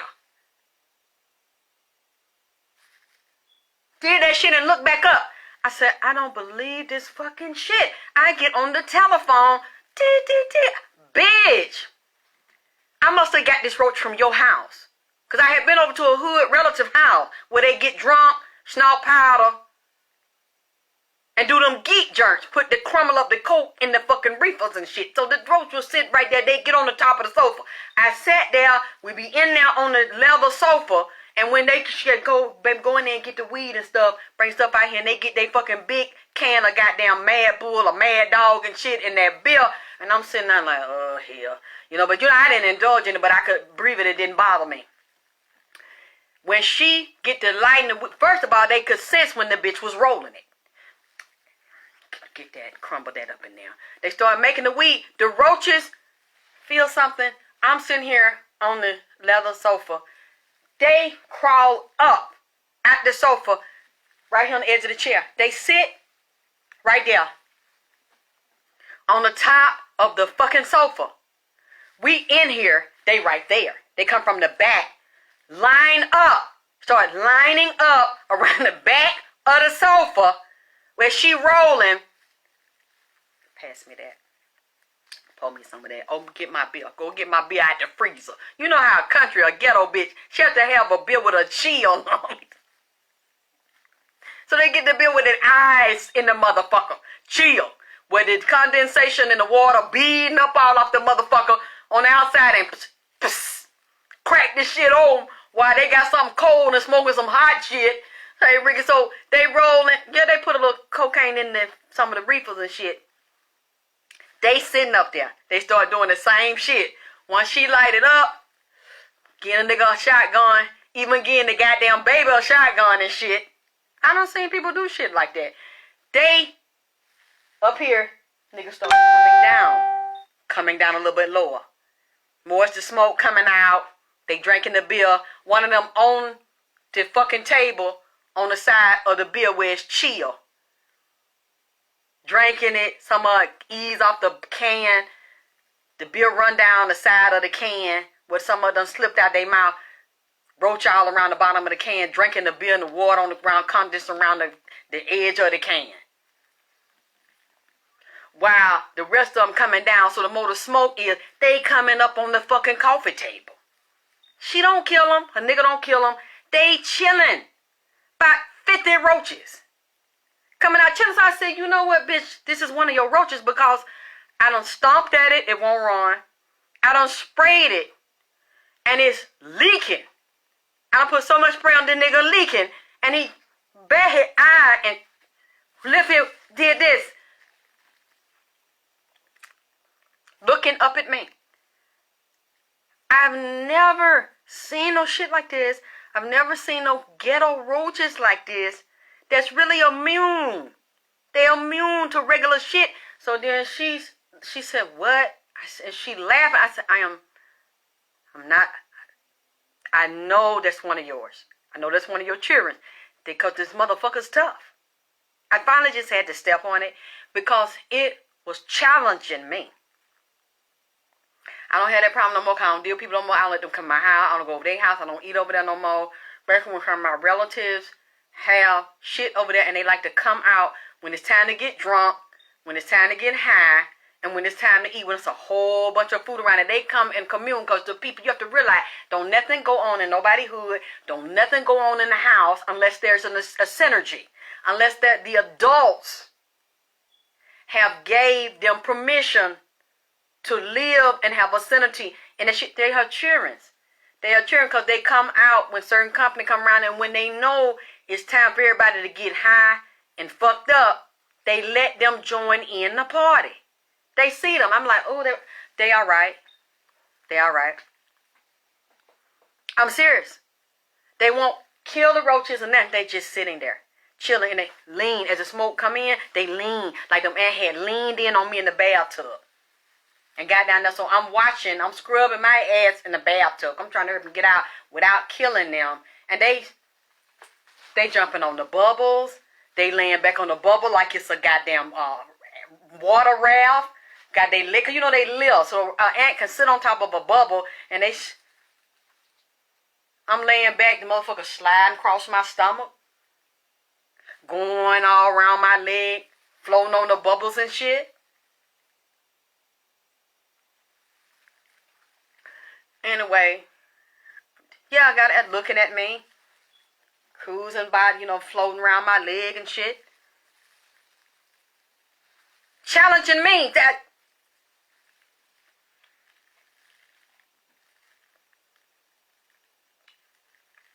I'm glad y'all don't have to deal with animals. I don't know, like it's something about I don't know, about my energy or something. How they'll like to come around. Wherever I move, they will find me. Just luckily, I ain't got the roaches in here. I have been into some bitches I don't talk to. Tell you why. I know when a bitch ain't no good. Because I have been on the phone with several bitches that I don't talk to no more. I didn't want to believe it. I want to second guess myself and talk myself out of it. So I have been on the phone with certain bitches. And I kind of felt like they were into black magic or were wishing something on me on the telephone. Because people will try to cast a spell on you while you're on the phone. I feel something. I looked down. It was a big black spider. And this happened to me 3 or 4 different times. Standing, come right by my foot. Don't jump on me. Don't bite me or nothing. I look down. It's looking at me like, that bitch ain't no good right there. You need to get off the phone. And I said, wait a minute. So I didn't say nothing. I shoot it off. A few days passed. I got on the phone with the bitch again. A green spider walked up. Then on the side of that, a black one. It's listening to the conversation. I'm looking at this one, it looking at me. And it then don't do that with everybody. There's about 3 different women I can think of where spiders did that. I didn't kill them. I pick them up and I put them outside. And I said, and then the bitch ended up doing some dirty shit to me. Two-faced, backstabbing, jealous-hearted bitch. So when they come, I'd rather deal with a spider than a roach because spiders will get rid of roaches. You won't have a roach problem if you have spiders in the house. So I do have spiders, but they really be chilling. They don't really bother me. But I noticed that whenever something's going on or whenever I'm having an issue with a certain bitch, either by my bed or I get up and I'm talking about this shit and here comes one. And I said, oh, thank you. Okay, then. Okay, I don't even, they be big. They don't be little. Sometimes they be little bit, but they be black. Most of the time they be black. Or they have the big legs, or like a week or so ago, a granddaddy. I'm talking about somebody, thinking about somebody. It comes right there and sits. Slides down the wall and just sits. And I was practicing and I felt something. I looked dead at it. When I turned around, we met eye to eye. It didn't try to attack or anything. I said, okay. And they talk. I mean, I know I talk to animals, so we started talking. And I was like, okay, well, you got to go. They'll go off by themselves, or it depends on how I feel. And I just pick them up and take them out. But I know that, look at your animal totem pole. If you keep seeing a certain animal, look up Native American totem poles. And they'll tell you why they're seeing the animal and what the animal means. Hi, beautiful King David. Okay, I'm sorry. Let me get back to the story. I guess I need to try to be lighthearted with what I've got to say. Nipsey's been waking me up for 2 days. Let me tell you what's going on right now. He reminded me, and when I did a reading last week, Prince came in and brought up the book of Leviticus and Numbers. And I didn't quite know everything was associated with it. I've been so busy I didn't have the time to read it. Nipsey woke me up last night. I've been up all night off and on. I got up maybe 3 this morning because he kept pushing me and waking me up all night. And he led me to it. I don't know how I got to it, but in Ethiopia and Eritrea, I did not know. Ethiopian New Year was September 11th, 2020. And he tells me this is the weekend. You have to go into this now. I look and see what today is, Sunday, September 11th, 2020. So it's a month after Ethiopian and Eritrean New Year. Then I look at today we're also dealing with another Ethiopian special day. I try to pronounce this. If any Eritreans or Ethiopians are watching this or you hear this and I say this wrong, please correct me. I don't have a problem being corrected. I am learning because I don't know why when I'm dealing with Nips a lot of times he'll take me there. All these go in, even though he acknowledged he was American, he was from California. He also acknowledged his roots as African in Eritrea, Ethiopia. So this comes up, and I'm going to see where I can find out more about my background as well, because I've always been drawn to that and the culture and the people. Absolutely beautiful people. To me, some of the most beautiful women in the world. And I met a few of them that have been my friends over the years here in Atlanta. They were drawn to me, and when I started doing the Vagina Power show, I think it's ENKUTATASH was the Enku Tatash. I'm probably messing that up. That's a holiday for this weekend. I think in the past few days. And this weekend too, well, from Friday, October 2nd to Friday, October 9th, which was just a couple days ago, 2020, we're dealing with Sukkot, or Sukkot. All I knew is I started feeling a little bit unsafe, and I know a lot of people don't like me. A lot of people are angry with me because they don't like my readings, okay? So I felt the Spirit telling me to just pray and do my protection, because I know people wanted to hurt me, and I've seen some things said about me the past few days and some little threats towards me, but that's every week. So, Yanni, what are you doing up? I thought you were resting. When I looked it up and I saw it's not much on YouTube, but there was 2 Ethiopian children, and a white family had adopted 2 Ethiopian children, and they were cooking for the feast. Sukkot, which ended Friday, and it's also called the Feast of Booths. It's a feast where the years the Jews spent in the desert on the way to the promised land, and it celebrates the way God protects you under difficult circumstances. And one of the books, like Prince said, that I need to look at that, is where they speak about this is Leviticus 23:34 through 44, in which I've been by myself, and I also looked it up dealing with the prime books of Leviticus and Numbers, deal with the high priest of the law. In Ethiopia, it is the sacred book of Aaron, and the book of Leviticus to the 3rd book of the Hebrew Old Testament, and it's also known as the law of the priest, concerned with the commands to be carried out by the Israelites to maintain communion with God. So I said, okay, something is going on, and this must pertain to me and my bloodline some kind of way, because he's bringing it to me. The spirits are bringing it to me, and Nipsey feels the need to be here to tell it to me. And tell me to be prepared, and it ties into when I was doing the last reading, and I was talking about Cowboy and the contracts and how they were taking all of his stuff out. Roc Nation, the management, the record labels, all tied in together, and they could only do this and could give people Puma clothesline, Puma shoe lines and shit, and help buy store. Cowboy is a junkie and a liar. Although he's been with the Crips a long time, he helped to set Nipsey up. And he's getting rewarded for that shit, and to keep quiet and to move on. And also, he's being blackmailed by some things he's done and some legal issues and jail time, some things he's done around sexual deviancy. And I still believe this nigga's a bottom. He likes to bottom out and like a hot young nigga to top him off. Sloppy toppy. I'm not going to take this back, and I'm not going to say alleged. I can see it in the spirit. I've been saying this for a long time. This nigga will do anything. Go both ways, wavy in his ass and wavy in the mind. Drug addict. Drinker, like the lean. Possibly with the lean, the goddamn heroin.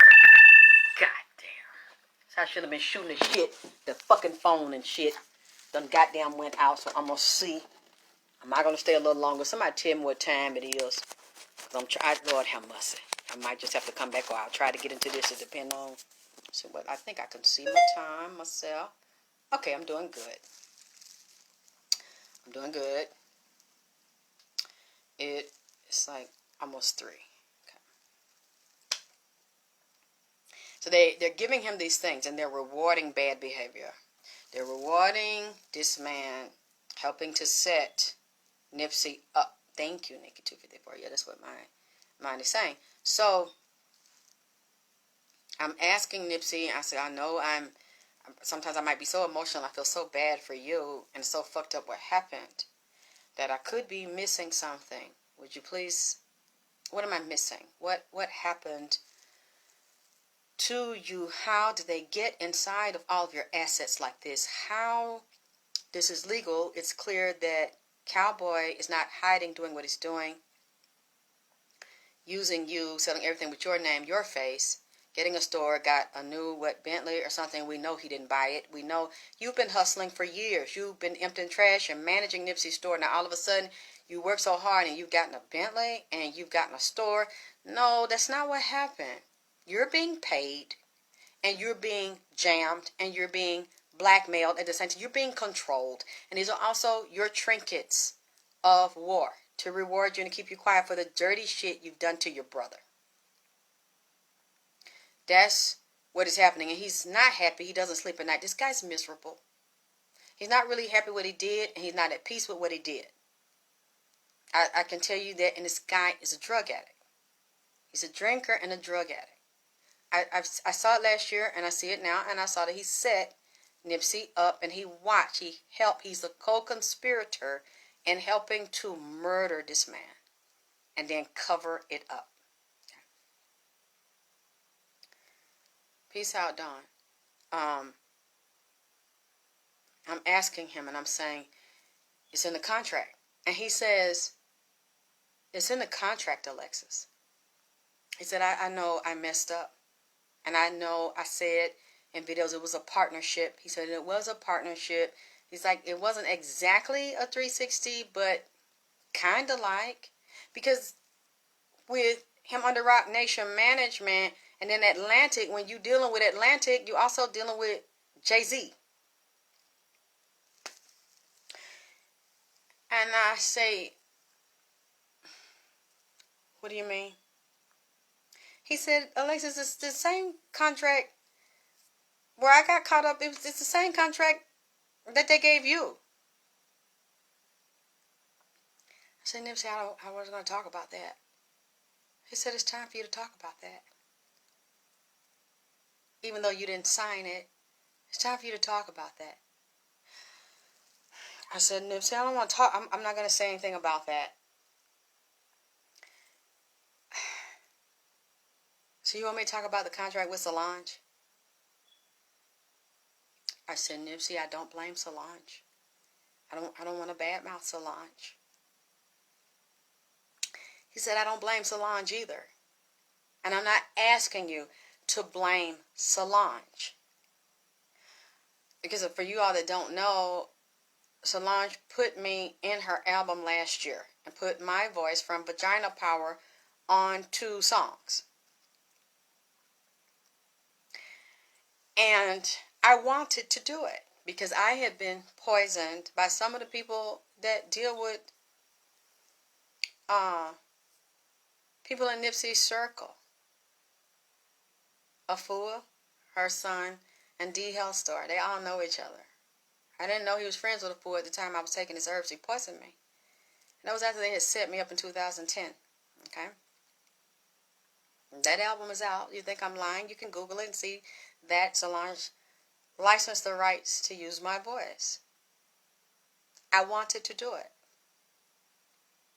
And I had been sick and been out of commission for so long, didn't think I was going to really live or be able to recover.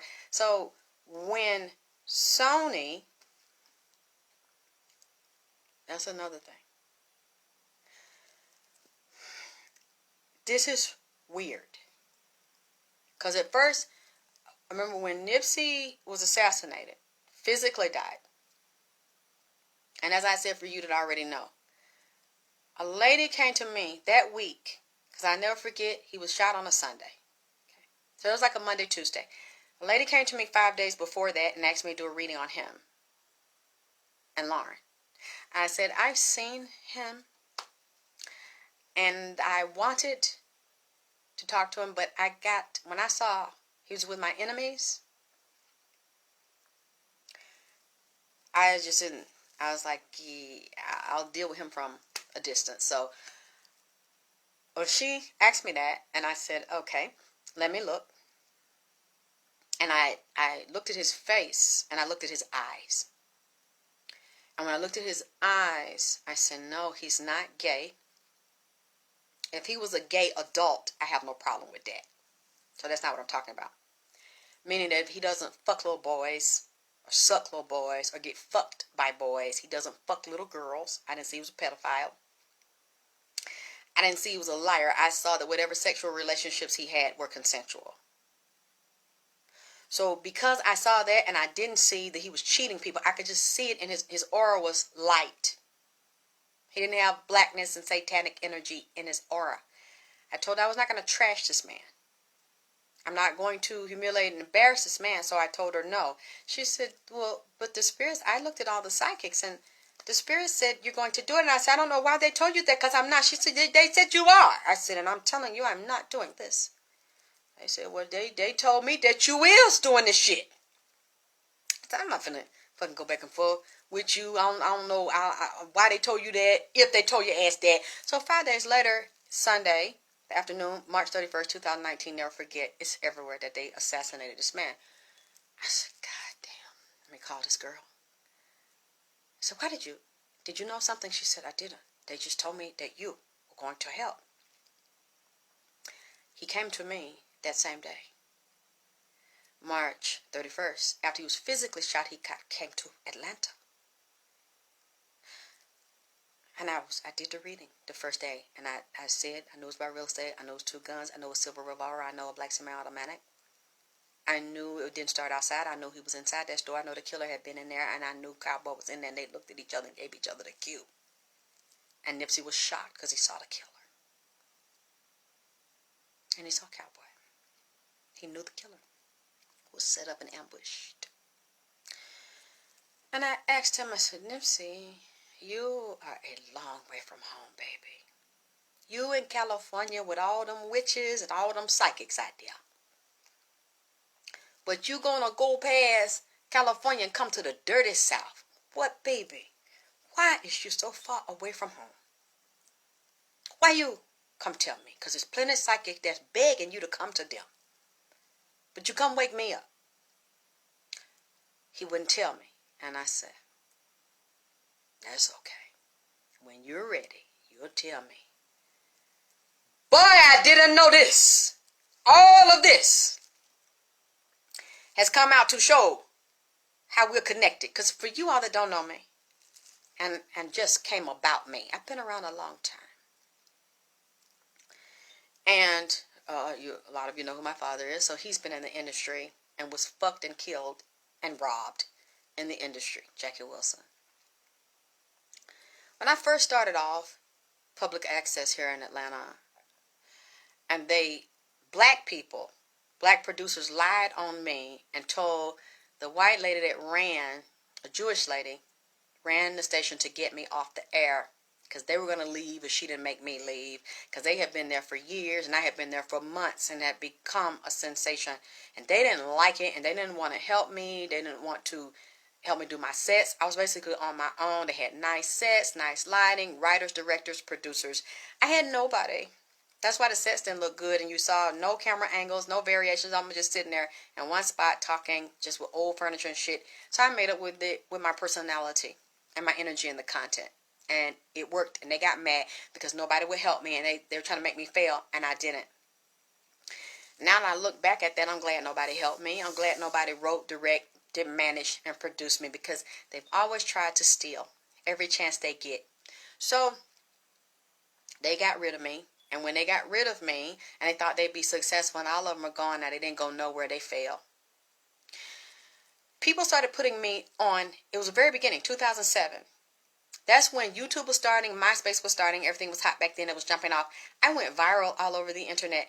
And during those periods, I had done like True TV. I put some of them on Facebook where you could see the old television shows. I showed the one where the production company flew in from London to do a show on me. I couldn't believe it when I looked at that the other night. I got depressed. Because I'm just like, I was so full of life. I was positive. I was witty, very lighthearted. And they wouldn't let me in. I worked all the time. I thought that all you had to do was be a good person and work hard. The door just, wow, okay. What the hell? When I said that, my door closed by itself. Okay, that's telling me something. We know that's not true. So, the harder I worked, the more positive I was. It wasn't enough. I still didn't get the deals. I got passed up. And people were picking people at public access who really weren't that talented. You saw that shit? And they would get jobs and deals, and I would get passed over, and I was working so hard and taking a little bit of money I had, just putting it in my shows, and it still wasn't working out. Hey, Cedric. Hi, beautiful King Cedric. I'm on Huff. He knows, because Cedric's been with me a long time. When I first started grinding down here and nobody knew who I was, Cedric was my friend and took me out, and we ate seafood and stuff. We need to do that again. You remember? You took me out a long time ago.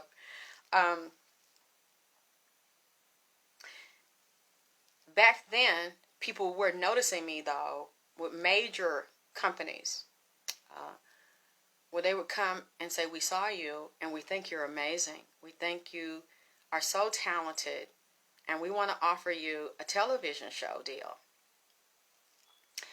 And when I wanted to do it, I mean, these are like major white companies, Jewish companies, and that's where I wanted to be. I wanted to work with those. I wanted to be on a higher level. This was like 2007, 2008, 2009, when I was like really hot and really viral. Before, you know, I met these other people doing the dirty shit to me and got poisoned. So, and I'm grateful, you know, because even though, like I said, it wasn't the best and I didn't have a lot of money to invest, I wrote, directed, produced my own sets, and I owned my shows. I owned my trademarks and my copyrights to my shows, and nobody can steal anything from me. So maybe God fixed it for nobody to help me. And I had to learn to depend on myself and be confident and strong and work when it was very hard, very, very difficult. And one thing that bothered me, this would always happen whenever, and I didn't know that's how it was because I didn't have friends in the industry. And one thing that I don't want you to do, if you're like me and you are working in a field, thank you, Yana, where you don't get paid. You work on your merit and you build up your catalog, like you're singing, you're acting, you're doing shows at a bottom level, you're building yourself up, and you don't get paid by the hour.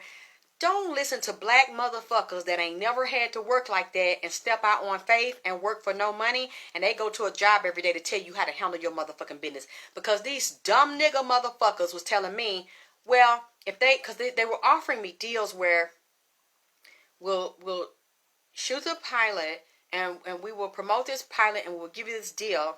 However, we will make you very famous, but we will make ourselves very rich. And I said, I don't understand. If you said I'm very talented, I have the charisma, the charm, the talent, the look, and you feel like people would like me because you see I'm already viral on the internet and I have a lot of hits. I was having millions of hits, and then YouTube started shutting my pages down, doing really fucked up shit to me.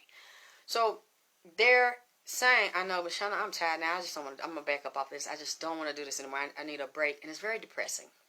I'm doing this to help Nipsey, but this is so much, he's taught me so much more, and so much more has come out in our lives, are parallel in so many ways, that I can't take any more abuse. I just really I'm done. I'm tired of this shit. But I'm going to share this with y'all before I go.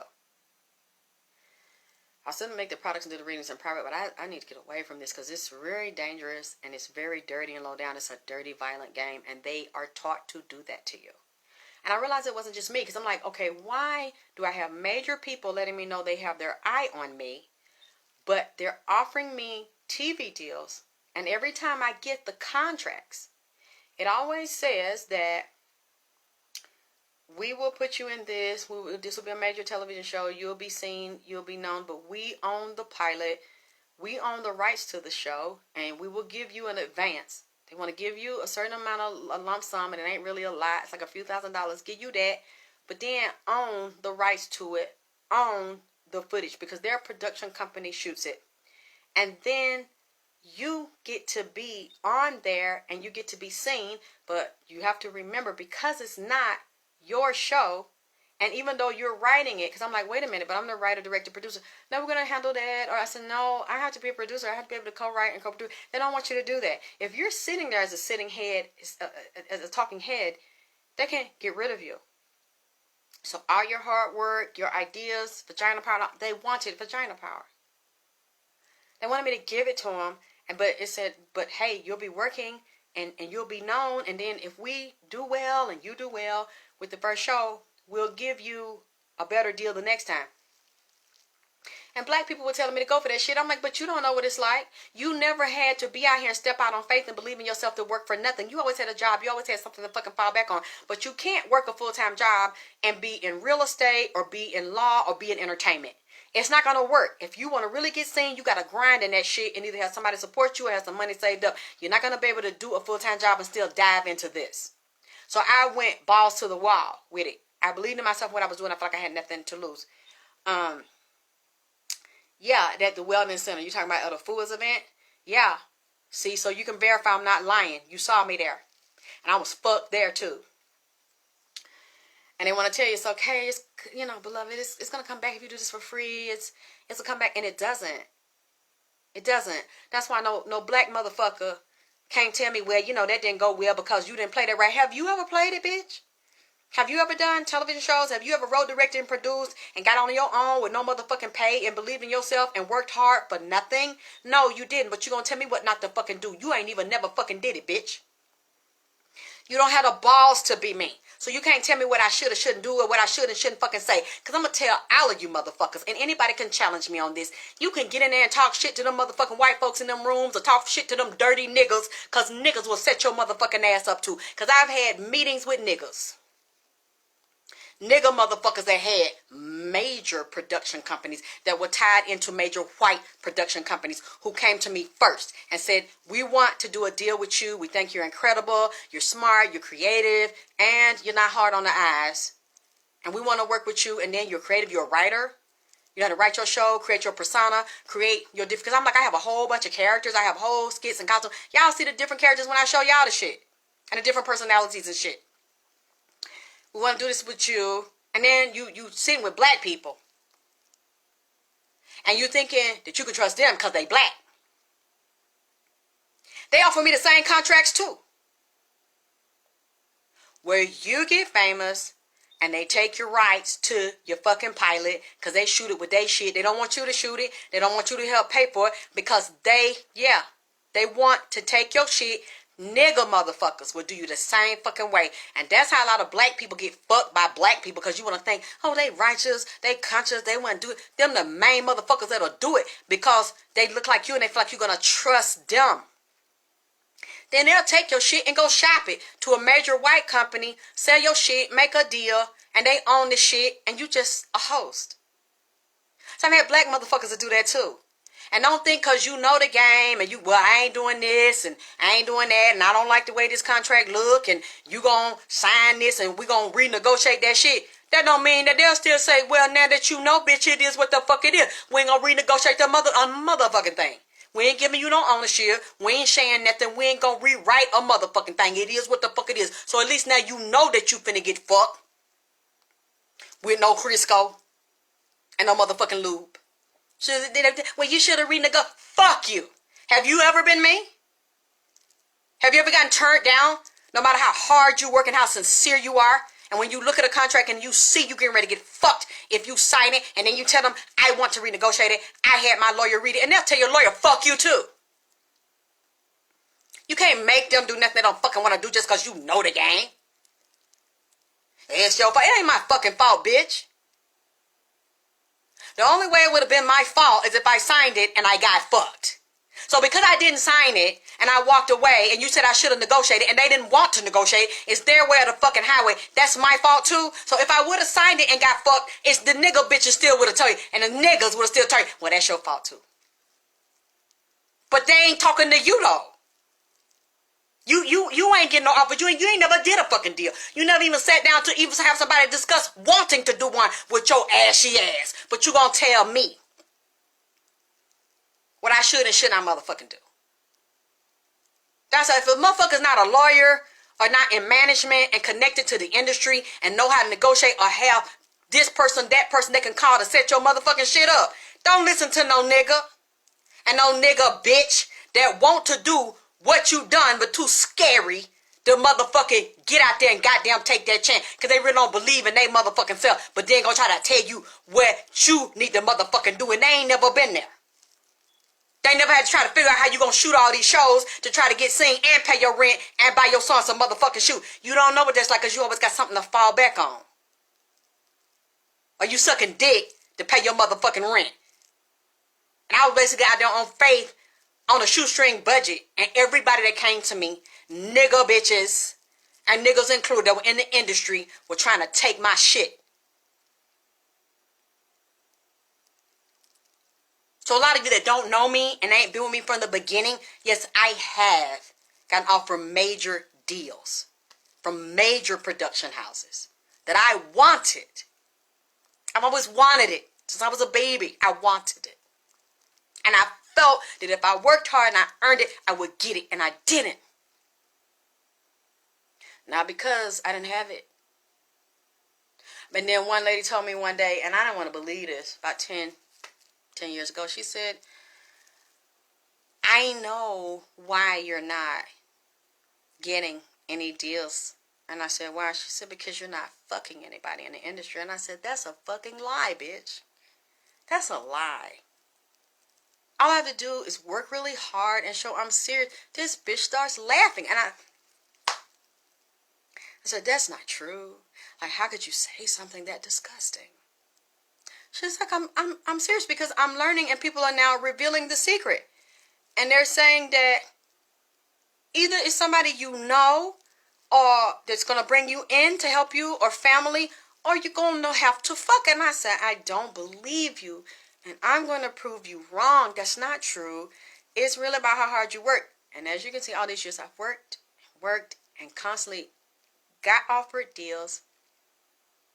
I had so-called conscious, conscience, spiritual black motherfuckers that like they want to help me and protect me and show me the way. And they fucked over me and wanted to steal my stuff. And it always comes down to one or two things. Either you're fucking. If you're not fucking, you're going to turn your rights over. You think they really want to help you, but as the conversation goes on, and even if it doesn't matter what's said in the conversation, what matters is what's on paper. Somebody can tell you, I mean, I've had companies come here and shoot stories on me and about my life. Major companies. And then they didn't tell me until after we shot it. Okay, now we've shot it. Okay, Alexis, let's sign the contract so that we can go ahead with your signature. We can go and produce this and edit it. And we're going to put it out. And then we're going to talk about doing other shows with you. We really, really want to work with you. I said, okay. And they said, here, sign here. I said, no, let me read it. You ain't got to read it. Just go right down there. And I said, no, let me read it. And I got to reading it. I got down to the bottom. And it says, and once you sign this, you are now turning over the rights to us. And the way we present you and the way we edit the footage, we are not held legally liable if you don't agree to the way your image is displayed, because the property belongs to us. And by signing that, you agree to this, and any legal litigation or any legal jurisdiction that this is heard in, will basically be null and void, because I said, I'm not signing that. No, everybody else signed it. It's not a problem. I said, you're right. They signed it because they not me. They were guests and they were relatives. So they have nothing to lose by signing your release. I do, because it's my life and it's my footage. So, and if you would have told me that at the beginning, I would have told you to fly your ass back to New York, because we wouldn't have did this, because I would never agree to no shit like that. You're basically taking all of my rights. You own my image, and it says you can display it on any network you want to. You can sell it. You can chop it and splice it. You can chop and screw this motherfucker the way you want to. And I don't have any legal jurisdiction, and I can't complain, and whatever I say won't mean shit, because it won't be mine no more. Look, this is the standard contract that everybody signs. And I said, I understand everybody signs that, but Alexis ain't signed this shit. I will sign it if you amend this. Well, we don't have the power to do that, because the producer and the owner, well, call the owner, goddammit. Well, it's 6 o'clock. Really? You got his cell. Email the motherfucker. I said, but now we are at an impasse here. That goes. You're not going to tell me that I'm going to sign all the rights over to when I was fucked over and beat up and put outside and abused and slept in my motherfucking car, and vagina power came out of vaginal pain, and you think I'm just going to let everybody fucking film my shit and just take my stuff, and then you can chop and screw and splice me the way you want, and all my shit now belongs to you, and I have no fucking say over it. I know what you think. But I am not a nigger. I know that's what your people think. But you won't do that to me. You might do that to the other niggers, but I'm not one of them. And you call your boss. I'll wait. And if you have to stay a couple of days, if you can't reach him tonight, then get him on the phone tomorrow. You can take this. Here you go, and you can take it home. I'm not signing it. Unless it's a miss. So they get the owner on the phone. You know, Alexis, I really can't, goddamn it, I cannot believe you're doing this shit. I said, I can't believe you're doing this shit, Bob. This is not what we agreed to. And this is not what we agreed to. Then you get them to slip this shit in. Jesus, goddamn it, Alexis, I really want to do this. I can't believe you fucking did this. I sent my fucking people down. I can't believe you did this. I still want to work with you, Bob. Can you just work with me? We can even share. I don't care if you have some of the rights. I'll give you some of them for this product. But you want to take all of my shit like this? And if you would have told me that before you coming down here, I would have told you don't come down here. But y'all want to steal all of my stuff from me, and you won't tell me, look, I don't even want to repeat this shit. I never repeated this shit in public. It's finna time to what I'm finna tell you. Gary, Bob, and at this juncture, Alexis, we can't go further. God damn it. I don't want to be difficult. I don't. Well, Tasha, I can't really speak on that because I haven't seen all Nipsey contracts. All I know is Nipsey signed them and I didn't. Him and a lot of other people signed them, and they knew that when they signed them, they were only going to bring them in because they were so full of light. They were going to kill them anyway and eat them. That's what he was for. To consume. As a sacrifice for the others and for the female that he was fucking, Puma, baby mama, to come up. She was setting them up from the get-go.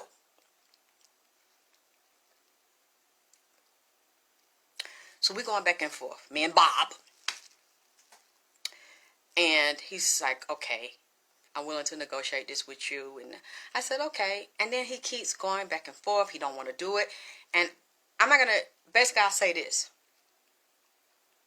These were not nigger offers, like small offers. But like I said, these were major offers. I'm not going to get into the names of the major companies because it's not that many of them. But this...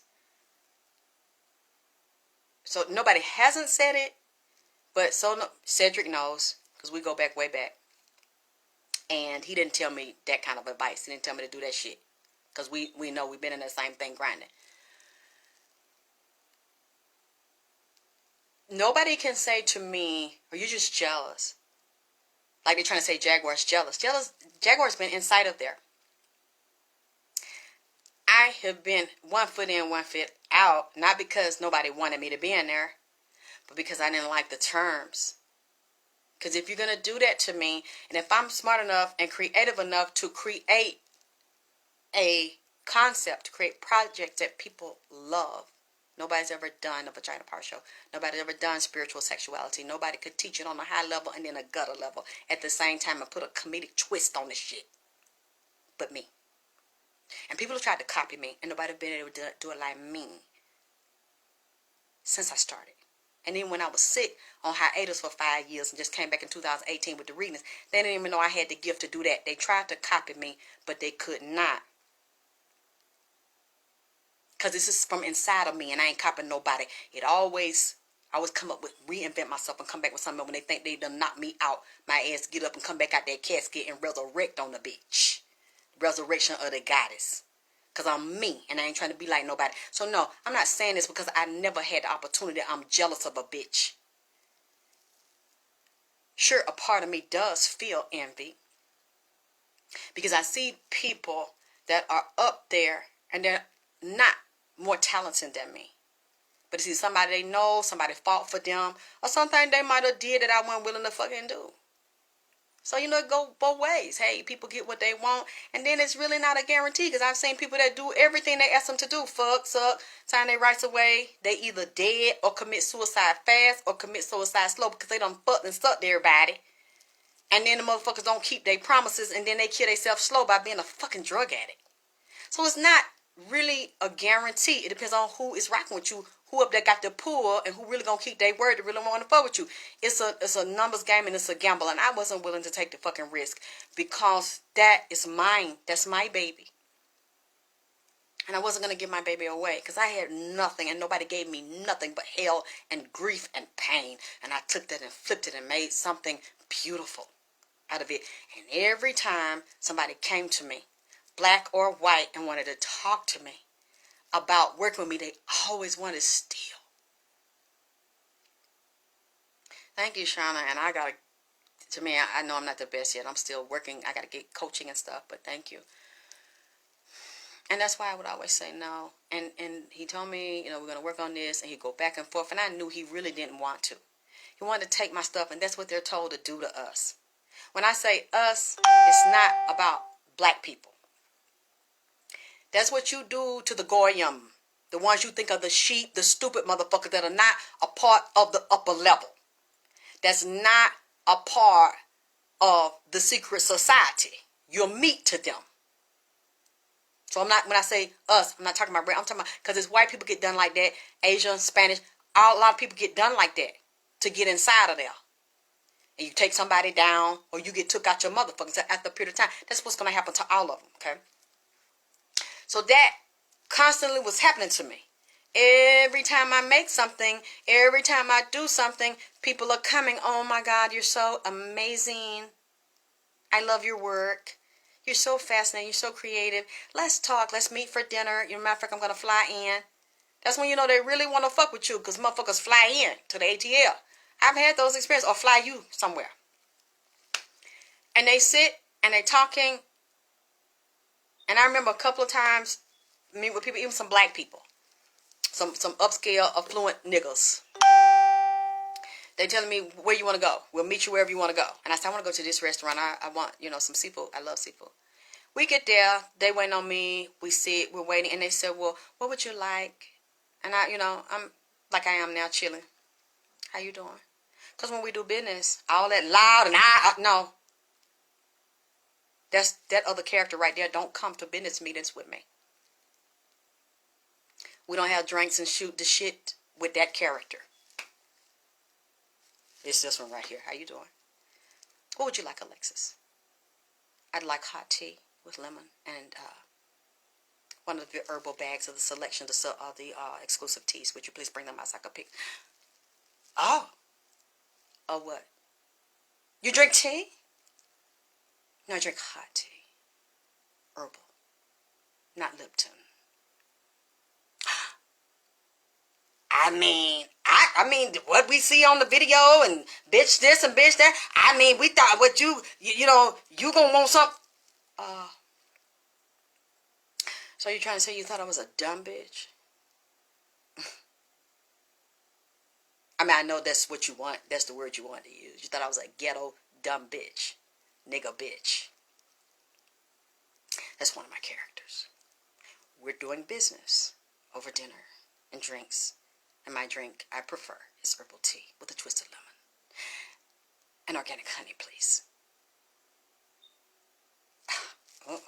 About 5 or 6 of them. We got our own production company. It's black. We want, we got construction. We want to do this. We want you to come in. We want to do a show. Okay. And here's the contract. Okay. That's it. We such and such corporation will shoot the footage and we own it, and Alexis will be the talent and she will be the host of the show, and the production and the writing direction production will belong to us, and Alexis will get a fee.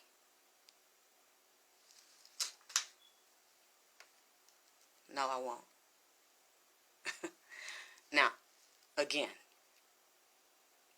I always open everything up to negotiation. I don't cuss. I don't raise my voice and say, fuck you. It's open. No, I'm open for negotiation. But you're not going to take my stuff. You didn't write it. You didn't direct it. You're not offering me other writers and other And when I talked to another company that did offer it, the shit was so off the wall and was so far away from spiritual sexuality and what I teach, and that you can't, Alexis, you cannot bring your own characters. You cannot write, direct, produce. We're going to do that, and we're going to do that for you, and you just show up and we own it. That's usually how it goes. When they see you're independent and you're self-sufficient and you are a one-woman or a one-man, one-stop show, they don't like that. I thought they would like it because they'll watch you. They won't help you. They'll watch you struggle. Thank you, Ruby. They'll watch you build everything up and they won't help you. Nipsey. They'll watch you get on your grind. And once you done built it up and you got a large catalog, you got a fan base you done built by yourself at the grassroots level, then they'll step to you and want to have the little talkie-talkie. And you start, they explain to you. Bitch, nigga, this ain't about you and you keeping your rights and we helping you be seen and heard and getting your money and help you be independent, bitch. Because you're going to fuck up the game. You get on and you putting motherfuckers on and we don't have no control. No, bitch. Pimps up, holds down. If we fuck with you, you're going to turn your shit over. Or you're going to sign a type of contracts to give us access, inroads to your shit. Then we'll make you famous. Then we'll get you money because now we got our hooks in your shit. It don't belong completely to you no more. And then if your ass suddenly get fucked up or shot outside your goddamn house, and we can get another bitch a Puma deal. We can give Princess and Diamond a Vagina Power show. Now let me get into that shit. So I'm talking to Nipsey. Okay. Sony comes up. And it's things that tie me and Nipsey together that's really weird to me. Okay. Sony, and I'm going to say this to you. I don't believe Solange did this. I don't want to throw Solange under the bus. I don't know. I like Solange. I just don't want to believe that about Solange. I'm not going to trash her. I'm not trashing Solange. I'm not going to go in that direction with this, even if it's true. Even if I find out it's true later, I am not going to do that right now. And Cedric asked me that, and you can, if Cedric is listening now or whenever he sees this again, Cedric will tell you, and because he warned me. And I said she did not do that. She wouldn't do that. I just always liked it. I thought she was different. And I still am not going to do this to her. So this is, I hope you don't get that impression about what I'm about to say. Okay. Last February, that's what's so creepy to me. Sony approached me about them using my vagina power to go on Solange album. I was excited because I liked Solange. So I liked her and her sister's work. And they said she been a fan of yours for years. She wants you on her album. I didn't think about it. I said yes. I screamed a little bit, and then I said yes. Because I've been so sick so long, out of circulation, I want to be back in circulation. I'm like, wow, this is a perfect way to do it. So I wanted to do it. Before I even read the contract, I said yes. And they said, okay, well, this is what she wants. And I said, she can have anything she wants. She doesn't have to ask me. Just tell me what it is. She just got it out. I'll sign. She can have it to use for this project. I want to be in her project.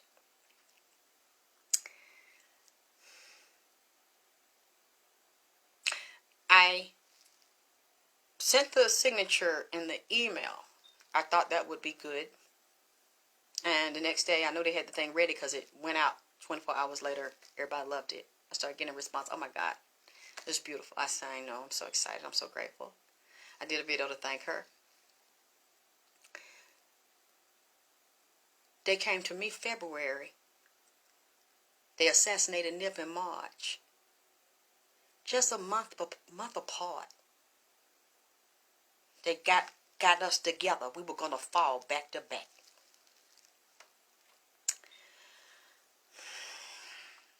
Month or so went by, maybe not even a whole month.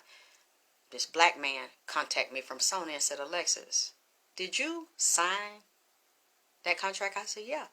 He said, did you type it in on a computer or did you put your signature? I said, I did on a computer, honestly. He said, that's not your signature. You're going to have to do it over. I said, okay. I said, but the thing is, I'm up all night working. I'm so tired. I said, maybe you don't understand what I am. I'm a medium, so I'm so drained. Many times I'm not in my body. So during the morning time, during the day, I'm so exhausted. It's not safe for me to drive. You know, and I don't have my email and stuff here. So I don't have all that stuff on because I'm having problems with it and problems with the connections and stuff. So I just do it with my phone. I don't have a printer and stuff here. He said, okay. And he said, well, I'll give you a little more time. I check next week. I said, yeah, I could probably go out and get a ride and go get it done because like, it's not safe for me to try. So something is telling me, wait. Let's just watch. Just wait. I started getting a bad feeling and funny shit started happening around my house. But I was glad that, you know, the music was out and everybody was loving it and they recognized my voice. It was doing well. I think I'm still doing my readings at that time and up, not really getting sleep. Spirits coming in here to me. So maybe what that was February, then it was March. That happened to Nipsey. Then he came in and we started talking. He started staying here and we were talking. And I said, oh, I know you have something you don't want to tell me right now, but you're going to tell me when it's ready, baby. Let me sit on the floor and get my paper and pencil. Let's talk about what you want to talk about.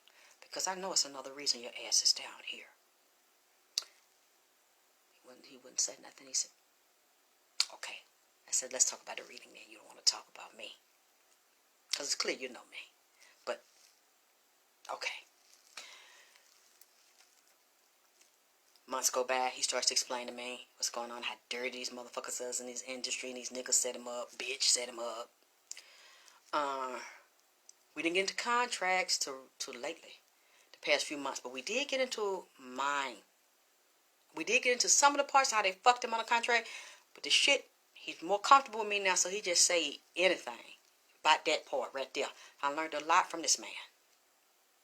Being in here, what they did, how they lined him up. And they've been trying to get that man contract and get control of him for years, but they got another angle and they sent a bitch that they know he liked, that he was attracted to. They put her up to the shit. She was with the shit. She never loved the man. You could see it.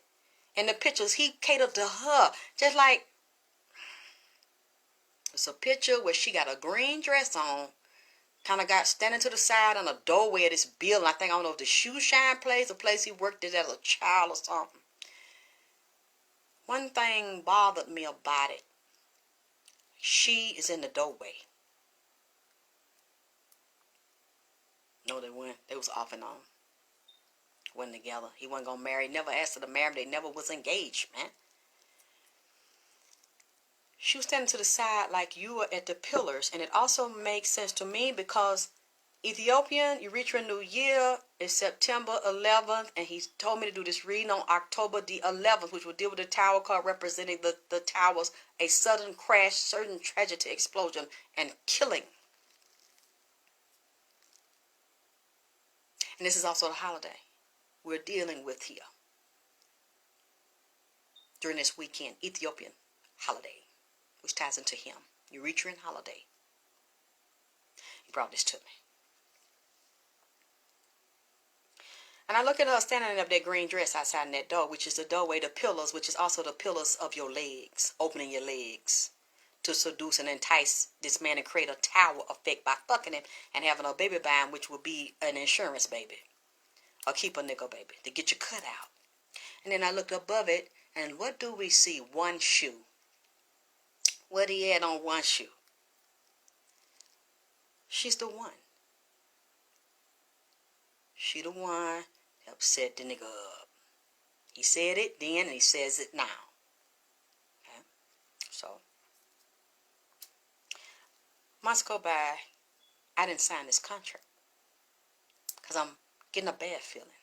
And I'm watching. So they keep calling. Well, did you sign? Did you sign? No.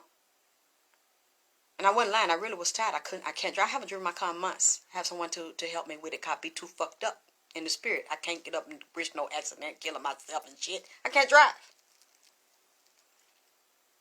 Because they towed my car and damaged it and shit. So I won't touch it. Got bad juju on it. I ain't going to touch it. Get rid of it. So the man calls, and they have a black man to call me from Sony, a Judas sheep. Well, let me say one more thing about Sony. My father said that he had music stolen from him that Sony bought, jacked it up, getting royalties off for it. If y'all can find anything to prove it or prove that I'm lying, let me know. They have some jacket with some music through Sony. Also, I looked up Nipsey today. I said, record labels. Scared the shit out of me again. My daddy had music took through Sony. Nipsey was with Epic, and Epic is owned by who? Sony. Who came to me? Sony. They were going to hit the three of us back to back. Let me tell you how smooth. And again, this ain't Solange. This is somebody over Solange. Because Solange don't run Sony. Solange don't write contracts. I'm not saying she didn't know, but I feel like maybe she didn't. Maybe she didn't expect this to go this way. I'm still going to give her the benefit of the doubt because I know she doesn't control this. She's being handled. They are over her. She's born into it. She's going to die into it. That's why I really don't. I think it's some deeper shit. I'm not putting all this on her. I'm not going to do it. Even if y'all think it, I really don't want to say this. But Nipsey says I have to. But I'm still not going to throw her under the bus. And I still wish that we can resolve it. But I already know. Sony's not going to resolve it with me. They don't want to resolve it. And I don't want to take it legal. They so dirty. And they have death on them contracts and demons in the details. I don't want to sign nothing them motherfuckers got for me. You can have it. I won't do nothing else with them. I want, because I see they don't want to do right by me. They want to kill me. Rape me, trick me, take my shit, and kill me like they did Nipsey. Like they did my daddy. I see that now because every time they come to me, as I have explained to you a few minutes ago, it always is on some fuck shit. You never want to treat me fair. So I don't, No, baby, and that's what I'm going to tell you why after what I seen. A few more months go by. It's August. Okay? August of 2019. Nah, I ain't nothing to let go because I haven't even pursued the shit.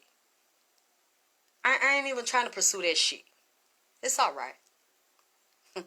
There's a lesson learned. But Nipsey said y'all need to know.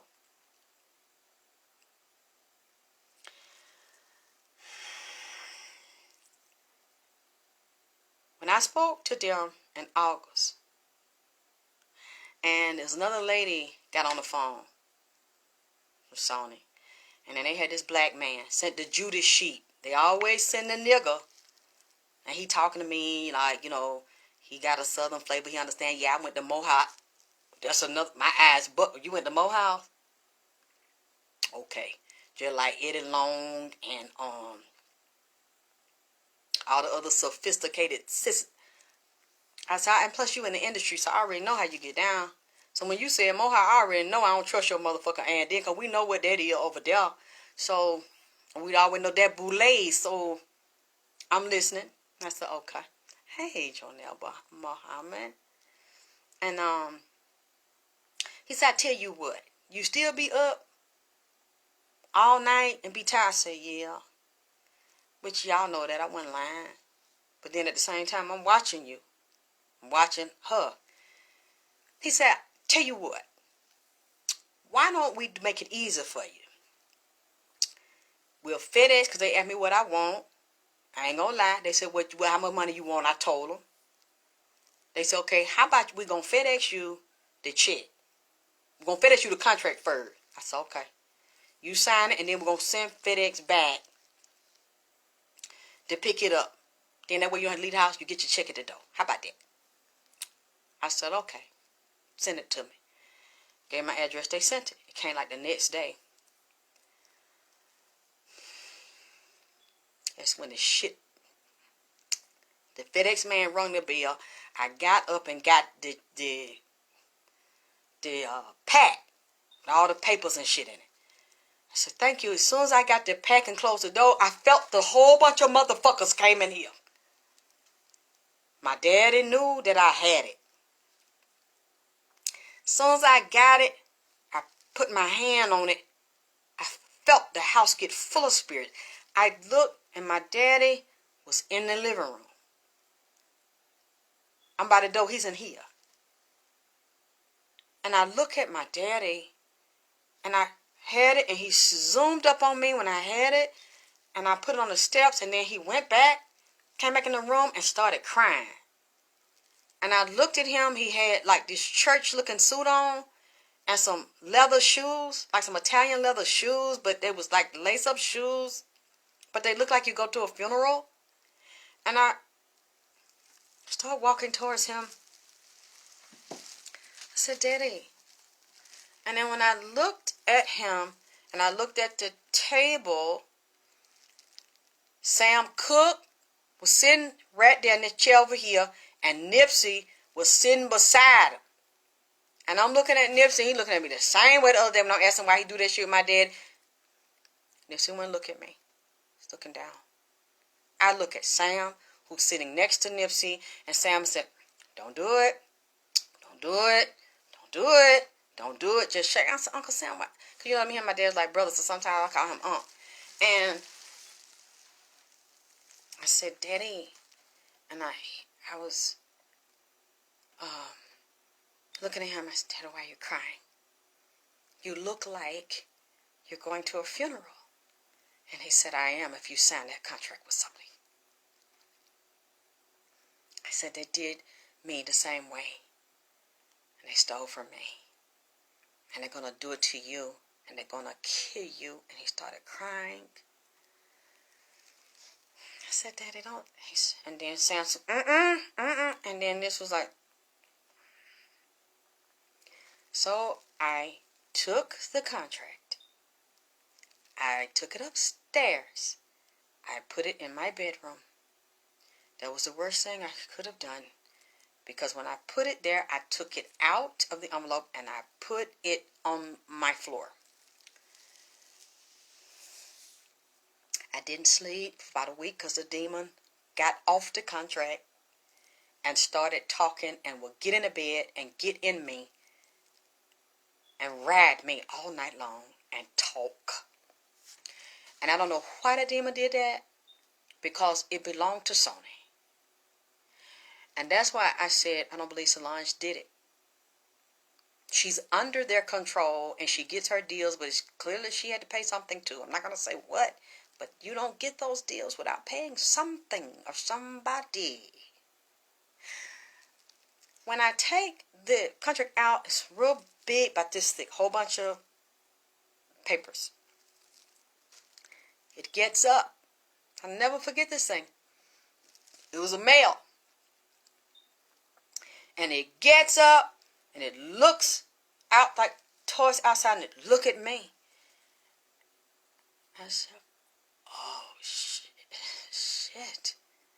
And he said, okay. Ain't nobody here. He said, don't tell him that I'm telling. I said, what? I said, where did you come from? He said, up that way. I say,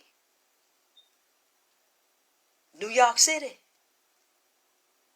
He said, yes. He said, don't tell him that I'm telling you. He say, if you sign this, he said, there are demons that run all major corporations.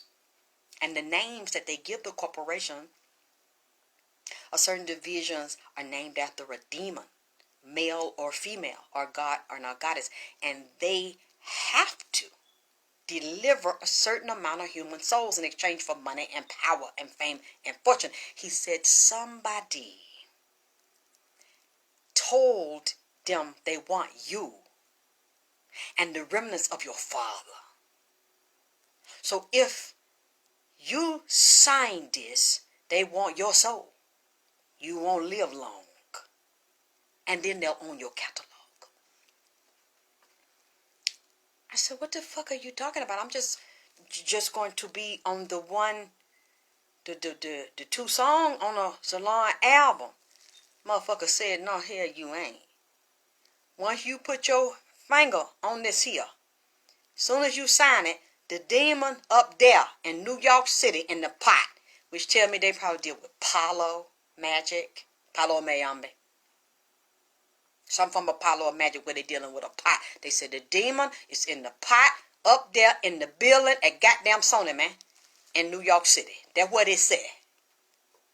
He said everything is controlled by us. He said,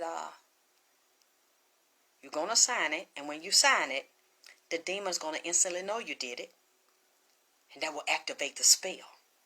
He said they're going to give you your check one time, and it ain't going to last long. He said, because as soon as you sign it, you're going to be out on 285 somewhere, and a truck going to come out the blue. He says it's going to look like a freak. Ain't nobody going to murder you direct. It's going to happen indirect. A freak demonic spell is going to be cast as soon as you sign it and you take that money. And you're going to be out in traffic and an 18-wheeler is going to come out of nowhere and hit the left side of your car, the driver's side. He said, yeah, you went up under that goddamn 18-wheel on the left side the last time, but they ain't going to miss this time. This fucker talking to me like this in my bedroom like a genie in a bottle, come out the contract, raise up, look like a nigga, black, jet black, and start talking. I said, why you telling on them? You don't work for me, you work for them. He wouldn't say, he said, I want to help you. I like you. I said, but I ain't killed nobody and sacrificed nobody. They did, and you telling on these mother. He said, yeah. And he said, I know your father. I still don't understand. I don't know why. And he said, you lay down. And I'm going to teach you some things. Can I get in you? I said, yeah, you can. Because he said, when they hit you, and they ain't going to miss this time. Because you done lined up, you done took the blood money in exchange for your blood. He said, when they hit you, their truck is going to come out of nowhere and going to hit the left side of your car when you're driving and crack your damn skull in and bust your brains out.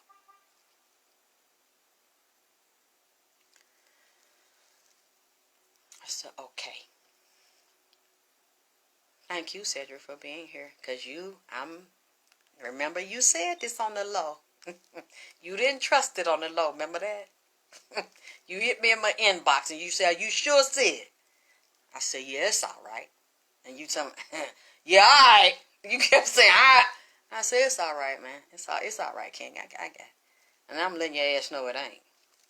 Nipsey told me to tell y'all. But I don't blame her. And that's why I don't blame her, because of what I'm telling you that happened in the house. This motherfucker jammed me in here. Got in the bed. He took me places.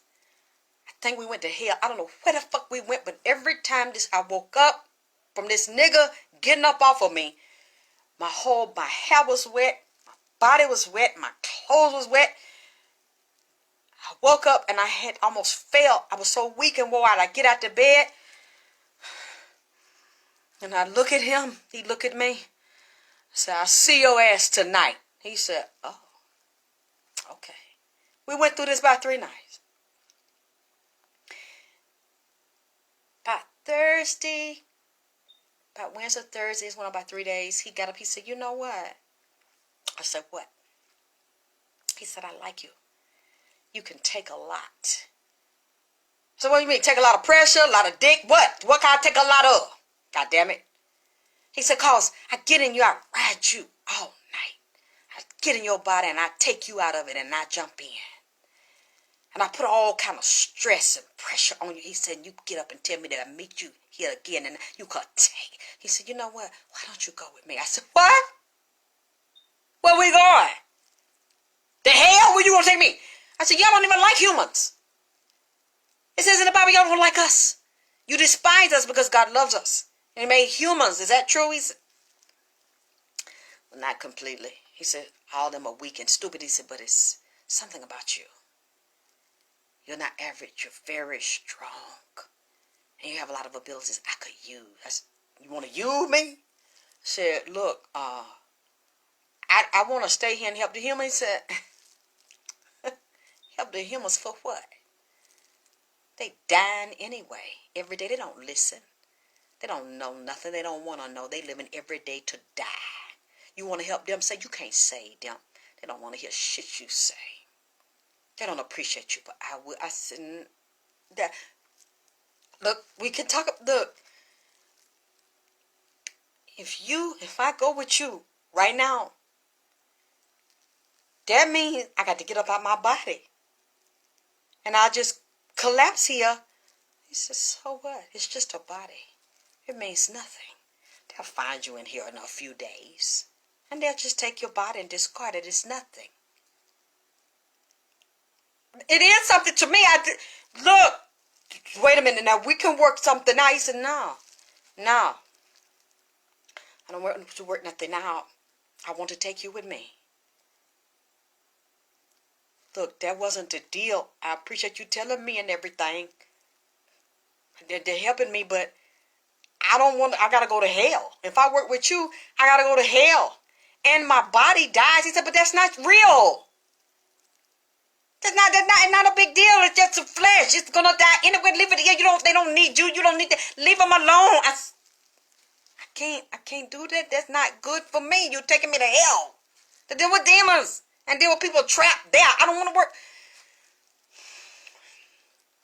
Next thing I know, if y'all done seen that movie Hellraiser, some of the stuff I have experienced, I thought I would never experience. Like this shit, it's in a movie. The windows started feeling like they were shutting down. All my windows, my phone jammed, my computer jammed. He said, oh, you're going, and I'm going to lock you in. People started calling me and saying they couldn't call me. My phone was cutting off. It was busy. It go to voicemail. I'm trying to call out. The phone doesn't work. I'm feeling them. I start seeing these other demons that like them things on Hellraiser walking through the wall. They shut all my electricity down. I said, you're going. This other voodoo priestess, she said, I knew something was wrong because all your phones were jammed. Have they been in there? I said, yeah, they in here. I'm getting hot now. I said, they're in here.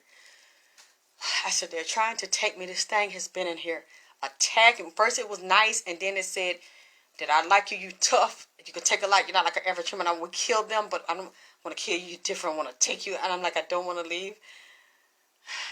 My whole body's hot all over right now. I said, you're going. She said, I knew that shit. Let me do some protection on you right now. So there's protection on me. She said, I've been calling you for a few days now. The phone jammed. I said, you're not the only one. I'm going to tell you. I said, I couldn't tell you because the nigga jammed me up. I said, that's what the fuck going on. And they told me don't sign it. He told me don't sign it. I guess it was something for something. And I told her, I said, where is it? That thing tormented me so bad. I had to get that paper out my room. And then a few days later, my phone rings. It was one lady, one woman that had been following me for years. She said, Miss Alexis? I said, yeah, baby. She said, and I hadn't told nobody. I'm telling you, and I had just told her after the shit happened, I hadn't told nobody. So she didn't know what was going on. She said, Miss Alexis, I got to tell you something. But I know you're probably going to think I'm crazy. So I didn't want to call you, but my spirits kept getting on me and making me call you. They said, I better call you. I said, no, I'm sitting on the floor trying to get myself together. I hadn't told nobody. And she goes, Miss Alexis, did you see The Breakfast Club with Charlamagne the God and Princess and Diamond? I said, no. She said, they finna steal your stuff, Miss Alexis, with Solange. I said, no, baby, they're not. They're not gonna do that. She said, yes, they are. They sat there and said Solange brought the idea to them and that they done created a whole Vagina Power album. They done created a dance, a hand sign and shit. And that they done already toured with Solange and they finna get ready to do a bigger tour with Solange. She said they finna steal your stuff. And then she said, Miss Alexis, they gonna kill you.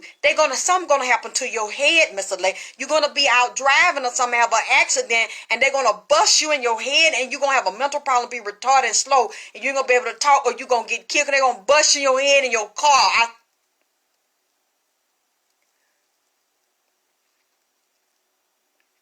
She said, I know that sound crazy.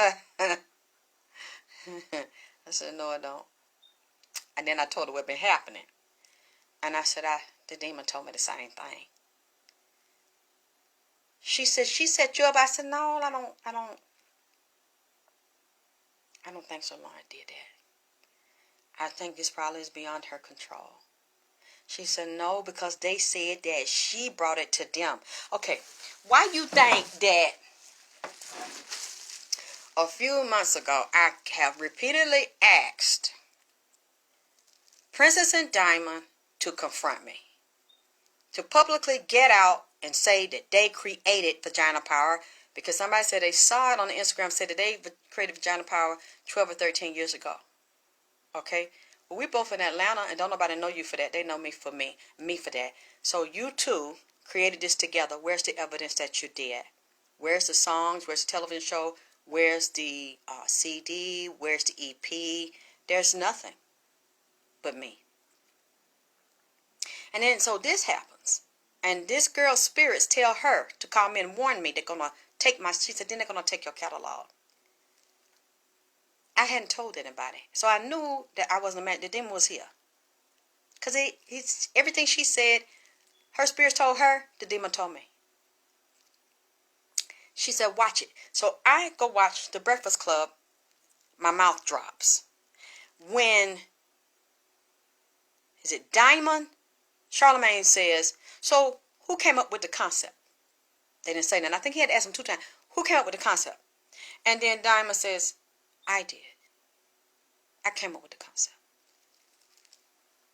When she does that, I didn't even know it until I looked down my mouth. My bottom jaw dropped and my mouth was hanging down. I was so shocked by it. I couldn't believe this bitch had lied like that. And so I put my mouth back up and say, oh yeah, we got our hand signal. It's like this. And you just came up with that in 2019. I've been doing that since Myra 2012 and before that. But I got it on film from 2012. And then she said, oh yeah. But then it came, how did you think of it? But then they kept saying Solange did it. Solange did it. Solange brought this to us. We've been traveling with her. And Solange came to Atlanta. She's so nice. And she had a camera and she sat. And she talked to us and coached us and filmed us. We're going to start a whole world movement of a Vagina Power. We thought of it. Then they said, so you know Nipsey? Well, no, we lived in the building. That's what Diamond say. The yellow one. The dirty, little toddler body one. Built like a toddler. With a fake ass, a 2T clothes. Diamond. I think that's the yellow one. The light-skinned one. She said she did it. Now, we didn't know Nipsey, but we live in a building with him and Lauren, and Nipsey gave us some clothes, but I'm really friends with Lauren. Oh! Now, see, I'm not signing shit. I'm not, no, then, not signing nothing, man. That who you friend with?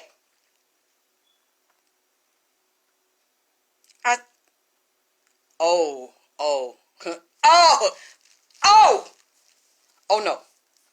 I see what you did to him. Now, I keep listening to the shit. I'm rocking. At this point, I said, God damn, they were finna set me up and kill me and take my shit. Because that's what she did to Nip. So, and they all got their piece off for it like they roasting a pig and getting rib off for it. Toasted together like they did at the Roc Nation party. And I'm listening to this shit, and I called the lady back to call. I said, you see this shit? I said, you right, they're going to do this. She said, yeah. They saying they came up with it, and they said she brought it to them. Then somebody said, I think you need to see something. A fool and Lauren was at a Puma breakfast. What was it, a few months ago? Either December 2019, January 2020. Supposed to be teaching some high school girls. And they had video footage of it. We the women, we the healers. We the dick suckers, we the stealers. And they sent me a video. And Solange is there holding up Queen Afur's book. Her and Lauren and Afur together. I said, oh! Oh! So all of y'all are together. I still don't believe that Solange did that to me though. But you're associating with my enemies that did what they could to set me up, get me robbed, kill me, and fuck me over. I didn't know the associations because I would have said no from the beginning. Somebody said, I think you need to see this. I looked, I said, oh. I still had not signed. I said, thank you, God. Thank you, Nipsey. So I take the link and I send it to Sony. And I said, I would like for you to watch this and we talk. They ignored me and act like they didn't see it. Then a few days later, I'm just calling to see, did you sign and send the contract back? I said no. Because the day I was going to send it back to you. Actually, the day I said maybe it's me, I was going to send it. The lady called and said, Miss Alexis, they finna set you up. They're going to kill you. And they're going to steal your catalog. That day, I was going to send it. And the spirits made that girl call me. And the demon had already been staying here with me. And they said the same shit. I said, no, I don't think I'm calling FedEx. So I sent the email. I said, would you watch this video? And give me your feedback. Princess and Diamond. This is what they're saying about Solange. And that she put them up. Instead of having me perform and shouting me out, you then go behind my back. Or Sony or Matt, somebody told you to do it. I don't want to say Solange did it. I still don't want to say she did it. Because I see she's not in control. Somebody told her, no, you're not going to fuck with Alexa. No, do what you're going to do. You're going to get her on there while we're going to take her shit and get her to sign this and fuck her in the contract. And then we can take her stuff and we can give it to somebody else. And what we're going to do is we're going to pick these two sluts in Atlanta, industry sluts. They're friends with all the other sluts that set me up because sluts of a feather flock their goddamn together. So, other people already fucked me. Couldn't get rid of me. I came up out the grave, came out of hell, and I'm back. Y'all gonna try some other shit. And we're gonna get them two down there, and then we're gonna off this bitch. Look, Tyree, I don't want to tell y'all this. How you think I feel? I really don't want to tell y'all this. I've been holding this and watching. I've been watching to see if they try to make this right. I didn't want to believe this here. You see how that light turning blue and shit back there? You see that shit? Up there in the beam right there. Nipsey told me I better tell, and I still am saying to you repeatedly, I don't blame Solange. And I know you could look at me and you could feel my energy if you thought I was being funny or being sarcastic.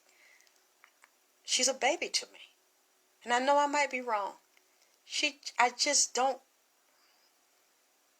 maybe I just don't want to believe she did it. Because I know she doesn't run everything. You're just going to have to prove it to me. My heart will be broken. I know maybe I'm seeing her in the wrong light. I don't believe Solange did that to me. Even though I see her with my enemies. Anyway. I think they thought they waited to have Solange to Princess and Diamond do that video because they knew that was the week that they was waiting to get me to FedEx the contract back, and the spirit told me to wait, and then the demon came to stay with me. So I really wasn't doing it then. He said, I gotta teach you some things. I said, okay. Wore me out. Then the girl calls while he's here, because he leaves sometime during the day, he come back at night. We'll be up all night. Yeah, Cedric. Cedric, thank you. Thank you, because I'm trying to see, I don't know how Jay is involved, but I don't know if he's her management in some type of way or production. I'm trying to feel like, is they connected? Because you know what that mean next, Cedric. King Cedric. You see how this runs together with me and Nipsey? I don't like that he physically died. But Lord have mercy, that man have saved my life. Because we were going to go back to back.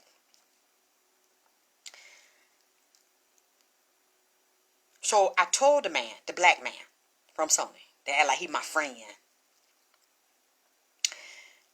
I said, I was getting ready to send it to you. But then somebody sent me the video. Yeah, but I think they work together in some type of way. Probably Solange and Jay-Z still work together in some type of way. Some kind of connection with them between these labels or management. I don't know if I am on Roc Nation or some. But it go tie in. Some of the same folk did it to Nipsey. You see now, for y'all that probably think I'm just a regular nobody and I'm just a reader he picked. Man, now I'm seeing why this man picked me. Because so much shit and the same goddamn motherfuckers that set him up and slaughter him. God damn it, the motherfuckers know each other, and some of the same one did the shit to me. And was finna off me all the way. On the astral and the physical. That's why when that lady gonna say, in that reading, the fat one, oh, she ain't herself, she been replaced. No, bitch. Because you see, I've been diamond in the back, sunroof top, digging in the scene with the gangster lean. Ooh, ooh, ooh. I've been doing a Curtis Mayfield all year long, just watching. Because if I wasn't me, and if I was a goddamn clone, I wouldn't be telling you the shit I'm fucking telling you. I wouldn't even be breathing, bitch. I wouldn't physically be here. I just been watching. And he say, why didn't you sign? And I said, I told you, didn't you get the email with Princess and Diamond on Charlemagne the God saying they created vagina power? I said, that's why I'm not going to sign it. Yeah, him too. I'm sure he know about what they were doing to me. They're probably waiting on it. You know Puma was waiting on it. You know Puma don't like me no way. He said I'm a liar. I keep up shit. He said, I didn't get the email. I said, yes, you did. He said, look. Now, what you saying don't even make no sense. And that ain't what you signed this contract for Solange ain't got nothing to do with Princess and Diamond, and you bringing some stuff up by Princess and Diamond that's over there doing another project talking to Charlamagne the God, and that ain't got nothing to do with what you doing with Solange. I said, you can try to make me feel stupid all you wanna. I know y'all smarter than me. You work for the record label, you insider there, you know things I don't. You went to Morehouse and all that shit. You right, you smarter than me with some shit. And I know that you got lawyers and all of that. And y'all know the law, and I don't. Even though I haven't talked to a lawyer at this time because I don't want to do that. I said, it's one thing I do know. I have spiritual sense and I have common sense no matter how stupid y'all think I am. And I know I'm probably on speaker. The reason I said under normal circumstances, you could say I'm a dumb bitch. And I'm a paranoid bitch. And that I'm putting shit together. I'm comparing apple and oranges and shit. And they don't match. I said, however, peep this. Princess and Diamond have never came up with anything with vagina power. Until they said to Charlamagne. And until they said on BET. Because you can Google it. That Solange came to them with vagina power. And who did Solange get this from? Alexis K. Tyler, Vagina Power. And then where did Solange take it? To Sony. And then who did Sony take it to? Alexis K. Tyler, Vagina Power. I said, that's why you're not going to make me feel like a dumb bitch. Because all roads begin and end and lead back to who? Alexis K. Tyler, Vagina Power in the dirty South. That's why you're not going to make me feel stupid. That's why you're not going to tell me you need to stop this shit and go on and sign that paper and have Fitted come and go on and get your money, get your check. No. I said, because I didn't read the contract. Because I was so excited. I just wanted to do it. And I said, she can use it just for the music. And you told me that's what it was for. I said, but now since all this done went on, I decided to pick it up off the floor and read it. I said, and you didn't even hide it. And the very first paragraph, it says, we're using this phrase she said right here and this separate right here for Solange's song. And then you got all the way funky with it. I said, I'm cool with that part. But then you put another clause in here and said, not only can we use it there, we can take it and we can use it anywhere we want to, and we can sell it to first party, second party, third party, and create other projects into infinity without Alexis K. Tyler permission. I said, now I know that you got more sense than me. But my common sense is kind of telling me that means that you now can take a portion of my catalog, and it is not being licensed just like I agreed to for these 2 songs on her album.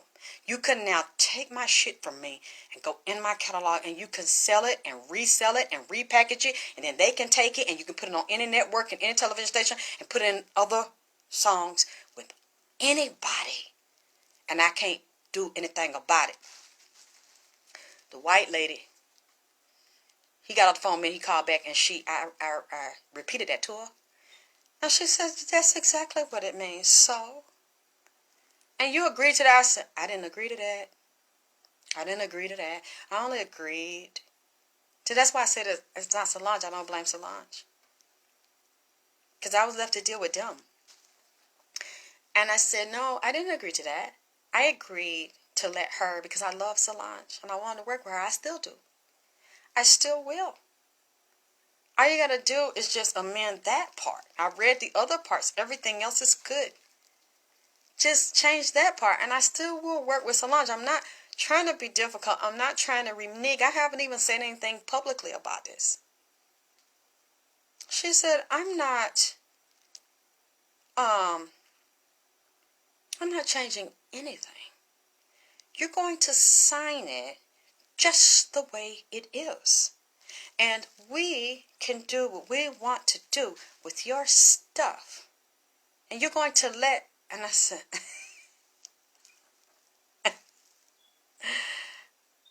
no, I'm not. But I'm still down for working with Solange. As a matter of fact, when he said, and I'm talking to him on the phone, I remember he said, no, this is not the same thing. I said, you know what? Put Solange on the phone. I said, because I know if she's not there, somebody else is listening, and I know you're gonna repeat it. If you're not, you're probably taping. I know how y'all get down. Put her on the phone, or put a rep on, or put your lawyer on the phone.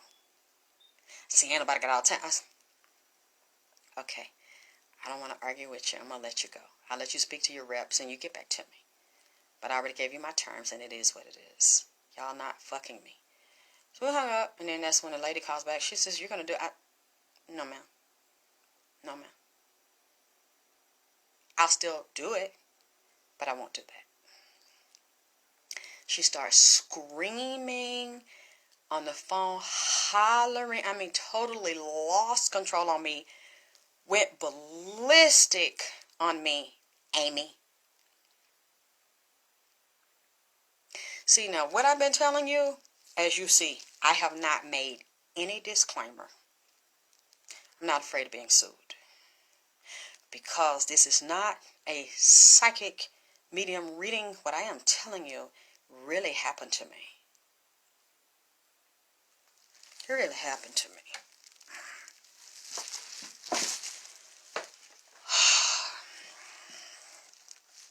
I'm willing to be sued because it happened to me.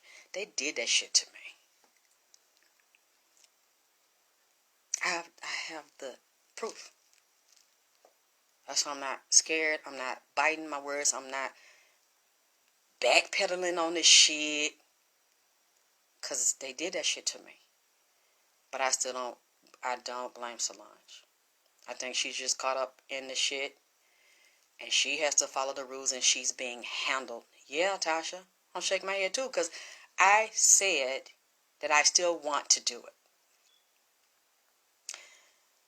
I didn't tell them to pull the record. I didn't tell them to take me off of it. I'm sure it's still being downloaded and sold. And I'm still glad to be a part of it. But I don't know if anybody else got treated like I did. But that's what happened to me. And I didn't. I didn't take the money. But like I told you, I'm not going to say they didn't offer it. I'm not going to lie. They did, but it was a little bit. And it was a one-time payment. But it wasn't shit. If I would have signed it, they would give me a one-time check and would have stole my fucking catalog. And said, I don't care if you know that it's fucked up. Basically, she said, yeah, that's exactly what you think it is. And so what? I'm not changing it, and you're still going to sign it. That's what the lady told me. And I said, well, I guess it won't get signed then. And she was screaming. She was mad as hell. I said, goodbye. And I said, I'm not going to do this to you. You can scream. You can call me names. You can curse me all you want to. I'm going to keep my calm, and I'm going to let you go. And if you want to talk to me again in the future and we work this out, I'll be open to talk to you. But I don't want to argue about it. But I still do want to work with Solange. I still want to fuck with Solange. But I'm not stupid. And she was screaming and then hung up. Bye. Goodbye. So she gets on the phone. And let me tell you something else that's really weird about this, which was assigned to me. And a couple other people that I mentioned this to. I'm not going to say who, but you can look it up. That was the end of August. My father finally got his Hollywood star on the Hollywood Walk of Fame. Oh, you can see them. Thank you. And So I see now it looks like it's a synergy because they came to me in February of 2019, hit Nipsey in March of 2019, pressured me to sign in August, kept pressing, you need to do this right now, you need to do this right now. And then I see, and then went behind my back and put the group together, called it Vagina Power. I mean, my name. Vagina Power, an EP, Vagina Power Tour with Solange. Trying to get me to sign it before August is over. And then my father gets his Walk of Fame, starting the Walk of Fame on what day? September the 4th. Whose birthday is September the 4th?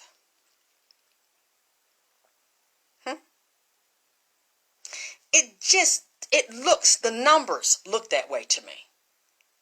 Like you would have hit 3 birds with one goddamn stone and put it together on September the 4th, 2019. You would have got my father's energy, giving him the star on September the 4th, 2019.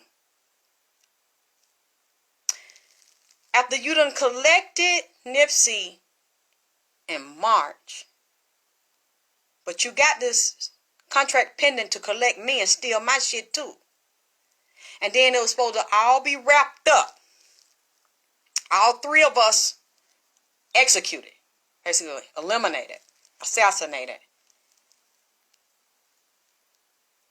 by her birthday on September the 4th, I think.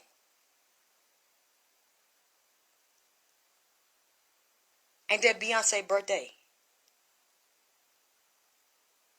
Huh? Straighten me right now so I can apologize if I'm wrong. Somebody tell me. Maybe it's just a coincidence. I'll wait. Tell me if I'm wrong. Somebody look it up. Because I can't do it and be on this phone. Thank you. Do you see why it makes me nervous? You see what I'm saying to you? It's kind of making sense to you.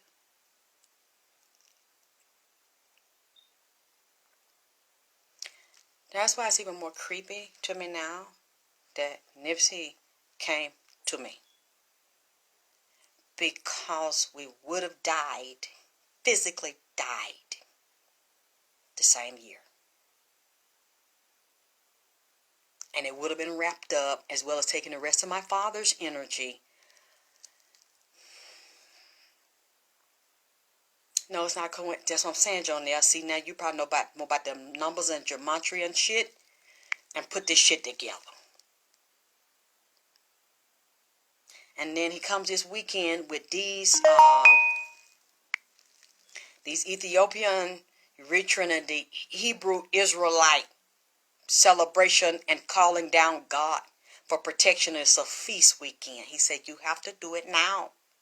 I said, Nipsey, I don't want to do that. I already. He said, no, you keep asking about my contract. No, what about yours? God damn, it's the same shit. I said, but Nipsey, don't. I understand. I see it as the same. But I don't want to tell everybody. He said, you have to. And I said, I haven't this long. He said, now. You must do it now. So I don't know why. He's saying now. I don't know. It's clearly something he knows that I don't, because he said today he was very nervous. He said somebody was talking in them circles about killing me and setting me up. So if that happens, I want to make sure I tell this. I want to make sure that you all know what happened to me. I can't say who would do this. I'm not trying to blame anybody, but I'm just telling you what I have dealt with these people. And these are some of the same people that dealt with Nipsey, that he actually signed with. That's one reason why you can see his stuff with these different people And these different people with these contracts around him and these Puma deals and shit, because of what he signed and the way he signed it, gave them access into his catalog, into his merchandise, into his business. And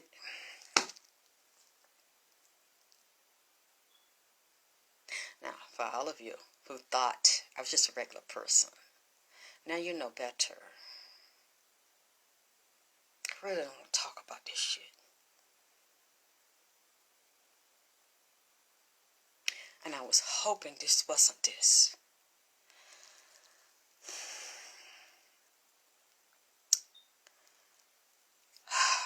God, it's just weird the way things happen.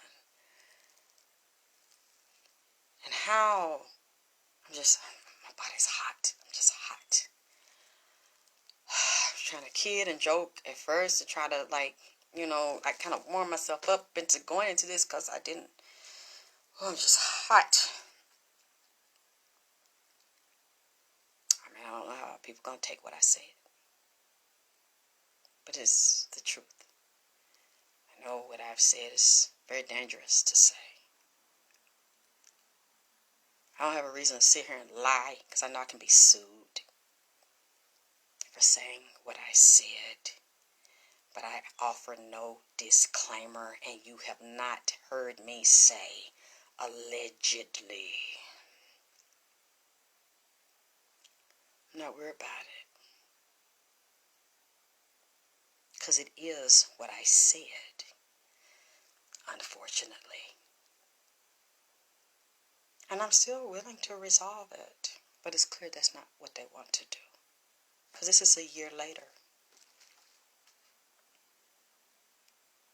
That's why I would like Princess and Diamond to explain to me that I'm a liar and that vagina power belongs to them, that they created it.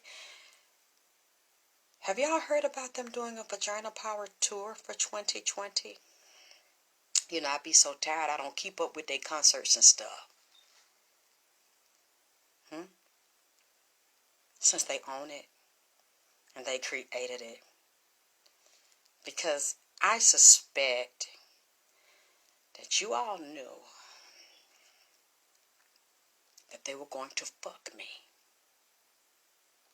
Have me be a dumb bitch, sign that contract, and then you steal my catalog.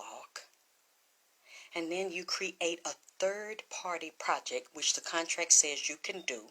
That way you can say that you created this project here. Because technically, that's what you have done after you stole it from me.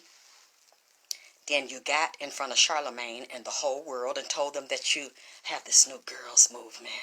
That you, Princess and Diamond, you have created because you are so creative and you are females with a vagina. And you gave birth to babies, so you have this power.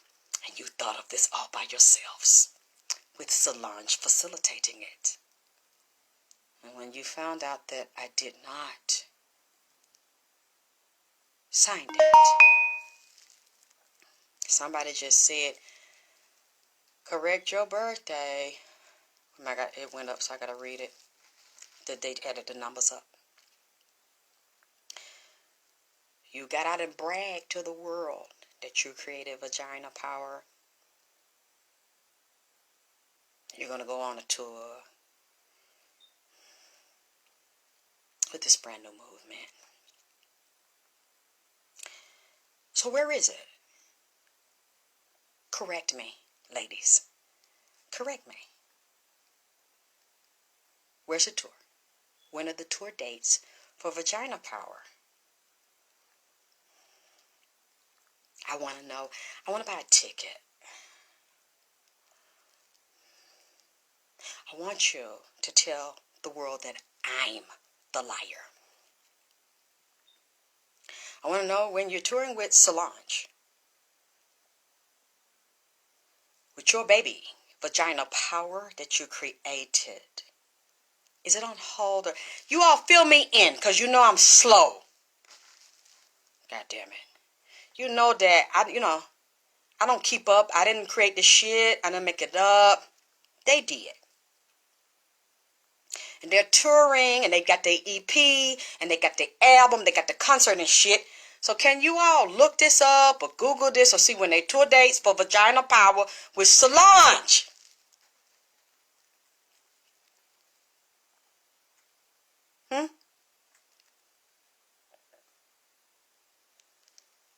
Because I need to be educated. And I want them to prove that I'm a fucking liar.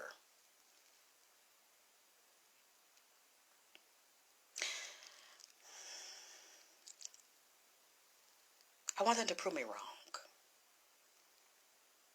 Because it seems like when I didn't sign it, the day that you were on Charlemagne, you two, bragging of what you had done, knowing that you all were fucking me, then all of a sudden I didn't hear anything about the tour.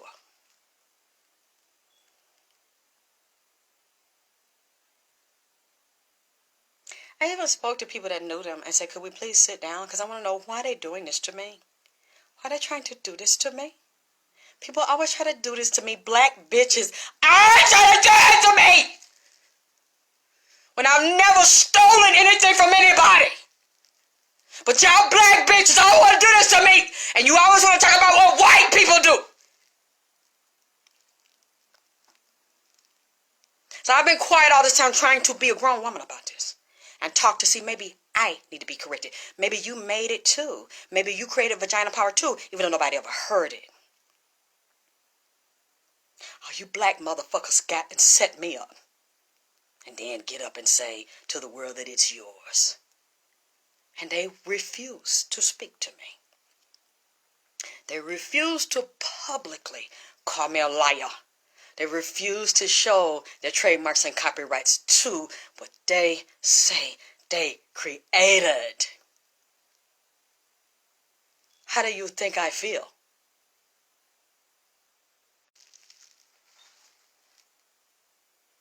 How would y'all feel? Black people supposed to be so pure and righteous and downtrodden and spiritual. But it was black people that did this to me. And then got white people to try to back it up with the contracts and co-sign the shit.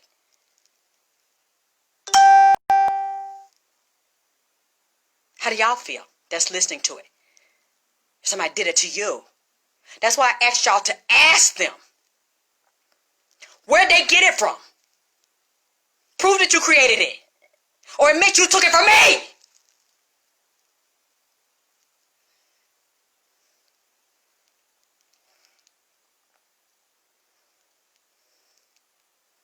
I'm going to get off of here.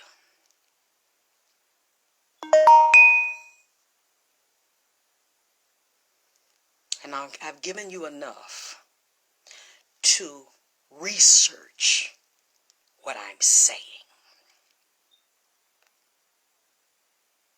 Because you know that I am saying this about some heavy hitters. And Nipsey, I don't know all the answers yet. But this man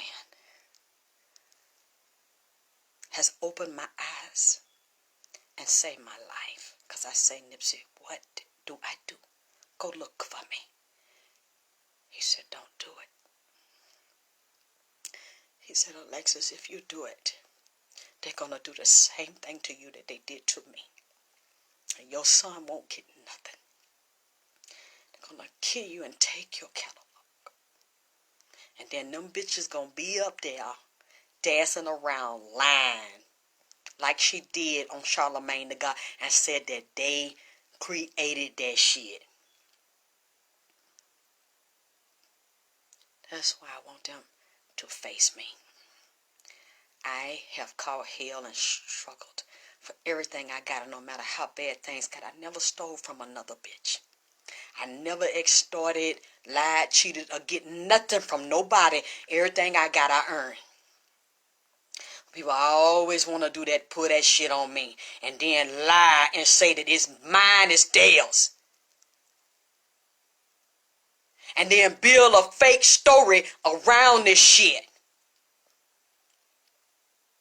Yours is yours and mine is yours. And then all y'all got together and said that shit and made that shit up on me.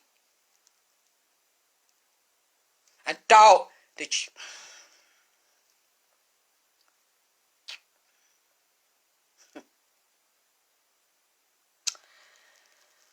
Man, I'm finna go.